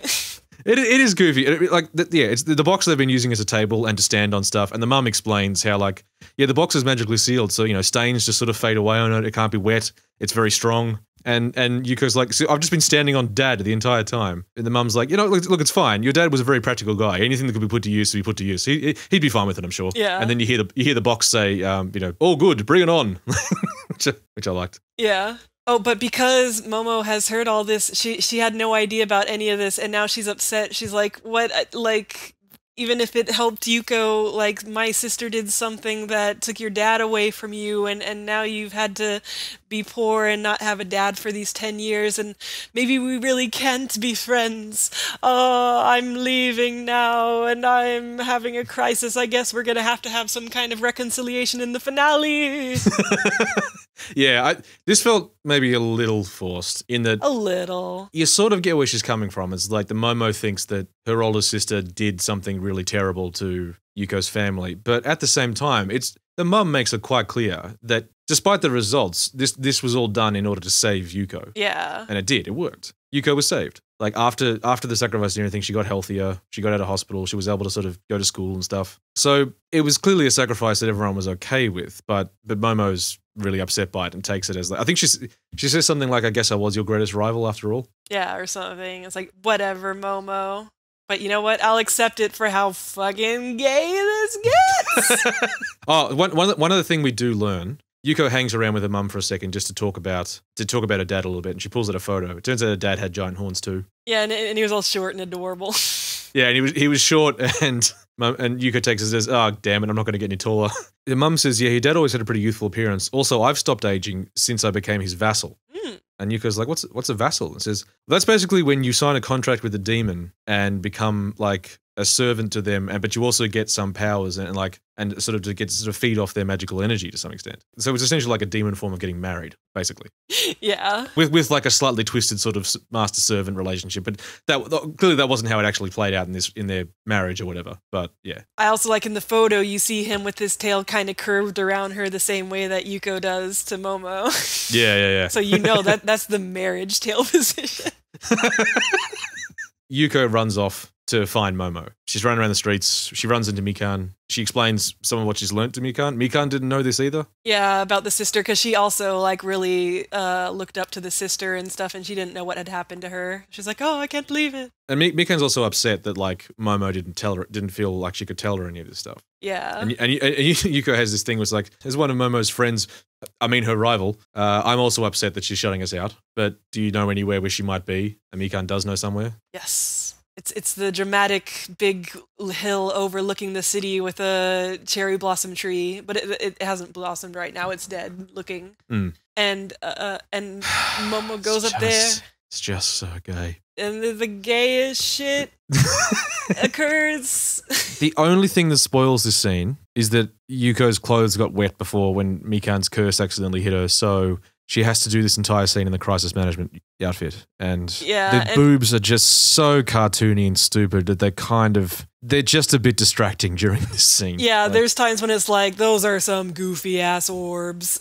But otherwise, everything they're talking about, they're just having like their heart to heart, and Yuko's like, become my vassal, and then you can be under me, and we won't have to worry about you disappearing or being a magical girl or whatever, because you'll be a demon then. And Shami and the ancestor also points out, like, isn't that more suited to your personality anyways, since you're kind of devious? Which is all, they actually don't make a good argument. But goddamn, just Yuko just learnt that her parents were basically married via this vassal sort of system. And so she goes straight to Momo and says, become my vassal. Yeah, you can be just like what my mom was to my dad. Yeah, we can stay together forever. We'll work together. We'll solve this together. You'll be by my side forever. Yes. This isn't played for gags in this scene, despite the fucking outfit. There's lots of like little dramatic like gusts of air that blow the hair in pretty ways. Again, they're standing like with this beautiful view. They're holding hands, facing each other. It's so fucking romantic. Like Momo grabs absurd. Her hand super earnestly and comes in all close, and she's like, "Oh, because Shamiko had promised all these things, like, and I'll make you meals every day and stuff, like, because I'll be your fucking wife." And then Momo's like, "I don't need any of that. I don't need any of these things. I just need you to promise me that you'll never disappear, and then we'll be like together forever." Fucking. It's so gay. They're so good. They're so good. And she's taking her hands, and she's ready to accept it, and then she just goes, "Wait, hang on, no." Again, one of those little things, moments of Momo sadness, where she goes, "Nothing this nice, nothing this wonderful could ever happen to me." Yeah, which obviously, like, oh, this is the happiest thing that could ever happen to you, huh? Yeah, apparently, yeah. But then she goes, "Wait a minute. So if I become your vassal, doesn't my magical power then come from you, and you're very weak magically?" And this hadn't occurred to Yuko, but Shamisen like, "Yeah, technically." So Momo picks her up and just flings her into space. Shamiko had found her on the way to meet up with Momo, like buried in some grass, because, she had been flung before, and now Momo just flings her again and she's off in space. Yeah. And it was this nice moment where, like, as she's flying away, she's saying, "Yuko, come find me somewhere, someday. Yeah. Your ancestor." Like it's her death. It was nice. Yeah. But yeah, and so they decide not to become vassals for now, but she's like, "Hey, we can work together. You can help me," because a problem for Momo has been that, like, she can't find other demons to talk to because of that spell. But now Shamiko can do that, and they can work together. And then so Shamiko's like, "Wait, won't that just be the same we've been being now? We're just working together and being together all the time?" It's like, yeah. Yuko says something along the lines of, "If you're not my vassal, then, you could leave." And Momo's like, "Don't worry, I'm never going to leave your side again." Yeah, it's all super fucking romantic, and then so it's like, well, I guess I won't be your vassal for now, but oh wait, I forget if she says it now or later, but it's like, you'll have to defeat me if you want me to become your vassal. I might become your vassal if you can beat me. I have high expectations of you, demon. Yeah, they're slipping back into this role play, and Yuko's like, "Okay, well, I'll slip into your mind and I'll implant some thoughts," and she's like, "No, you can't do that." Yeah, that's cheating. You kids do that anymore. And they share one of the most romantic food item, which is that it's not.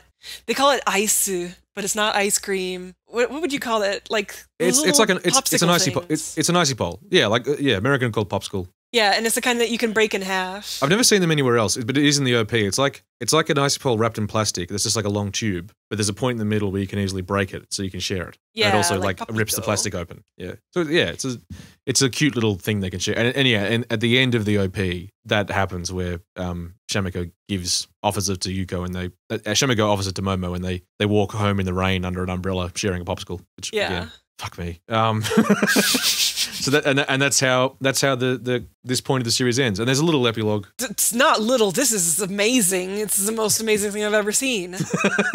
It's one of the things that Shamiko mentioned, Shamisen mentioned to Momo when she was pitching the vassal thing, was that, like, your outfit, none of what you've got going on right now actually fits your personality. So if you become a vassal, I can redo your outfit. We'll go with like a plain black, because clearly you should be wearing darker colors.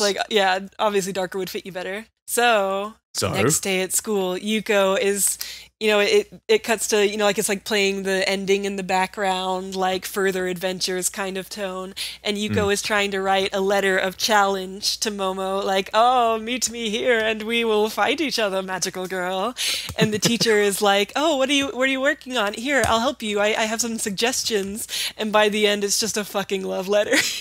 It's in a pink envelope. Yeah, it's in a pink envelope with love hearts all over the thing, and she's like, open with a nice seasonal greeting. So she mentions the weather. Then she basically says, "I want to meet you out by the river," and doesn't mention a fight. Yeah, so she gives it to Momo, and she's like, "Oh, it's too embarrassing. Here, read it while I'm gone." And Momo's walking through the hallway reading it, and she's also, what's changed about Momo? That's right. When she first sees Momo has a darker cardigan on, because to come closer to Shamiko's colors. and so after Shamiko runs away, she's like walking through the hall reading it, and it's confusing, but she thinks that she like wants her to just come hang out and basically have a date. And Henri and the occult girl are there, and it's like, "Oh wow, look at you smiling like that, Momo. I'm not used to seeing you smiling like that." But we don't see Momo's face. And Momo's like, "I'm not smiling," but then you do see her smile, and it's real cute. And Henri and that are like saying, congratulations, you got a date." Or they don't say date, but they're congratulating her for getting this date. So then we see what happens, and Yuko is standing by the river in her gym clothes, because she said to wear something light and easy to move around in, so you don't suffer in the heat, because she's expecting to fight. And then we see Momo. And Momo's in a super cute dress for her date, and she's all embarrassed that she misunderstood. And she's got her hair done up nicely. And there's one more thing that I didn't pick up on the first watch, and I don't think you did either, but you just mentioned it before. Yes, I can't. I'm so mad at myself that I didn't get this, but I was too distracted by the gay. So there's a scene. It's very distracting, to be fair. Yes, and there's a scene a bit before this where her mother tells her that there's something that she needs to tell Yuko that her dad always would say, and we never hear it until now. And before this scene, there's a bit more that the narrator is saying as a closing, like there's a town where demons and magical girls can get along, and everyone there's weird, but it's kind of cool, you know, like that kind of nice message. As the date thing is panning out, the narrator is like, "Gambare Yuko, become the strongest and most loving girl in the entire world." And it's like, I didn't realize, because we never hear anything else that her dad would have said, and it's like, oh, the narrator's her dad. Oh, the narrator's been her dad the entire fucking time. Yeah, the one who's been always giving her these supportive messages and telling her not to give up. Yeah. But here's the thing, we did hear the dad once. When the box said, "I'm okay with being stood on and used as an object." Yeah, and you think it's just like a silly narration joke, but no. No, that's the dad saying that. It ends with him telling his daughter to become the strongest and most loving girl in the entire world. Yeah, and he spent the whole show giving her supportive messages and encouraging her, even though she couldn't hear them, because he's always watching over her. And now he's telling her, "Go be incredibly gay with your girlfriend." Yeah, and the sakura tree has bloomed on top of the hill, and it's just so goddamn. As they're standing facing each other in their mismatched clothes, the sakura petals start floating in. Like, it could not. The only place it can go from here now is that they kiss. Like, yeah, like, I mean, this is the most romantic thing I've ever seen. and like we talked about at the start. Yes, it is a seinen. We get it. It's for boys. We know, but it's so romantic. It's so fucking good. Look, that's the magic of anime. Sometimes things should be total trash because, you know, it's just like a tease made for straight men. Fucking whatever. But you know what? Oops. It's the most romantic, pure thing that's ever existed, and it's the best. That's anime. Sometimes a car company makes a magical girl show, and it's one of the best ones in the last decade. What you gonna do? Anime, huh? What you gonna do, man? To step just a tiny bit further forward in the 4 coma, which is still going. There's been no confirmation of a season 2 yet for this show, which would kill me if there wasn't another one. But please, yeah, really, please do well, DVDs. We looked at buying them ourselves, but goddamn, they're expensive. Oh yeah. But in the 4 coma, we get to see a bit of their date, and one of the things that happens is that Yuko buys Momo some like darker hairpins because she has these like hairpins that she uses to hold her fringe back. So it's just a scene with Yuko just they just touching, go on a date and she and she's just touching her hair and like it's so romantic. God damn it! Anyway, so yeah, that's the Demon Girl Next Door. That's Demon Girl Next Door, anime of the year. The only good anime this season. Even as we've described the whole plot, go watch it for the gags because the gags are good. The gags are really solid.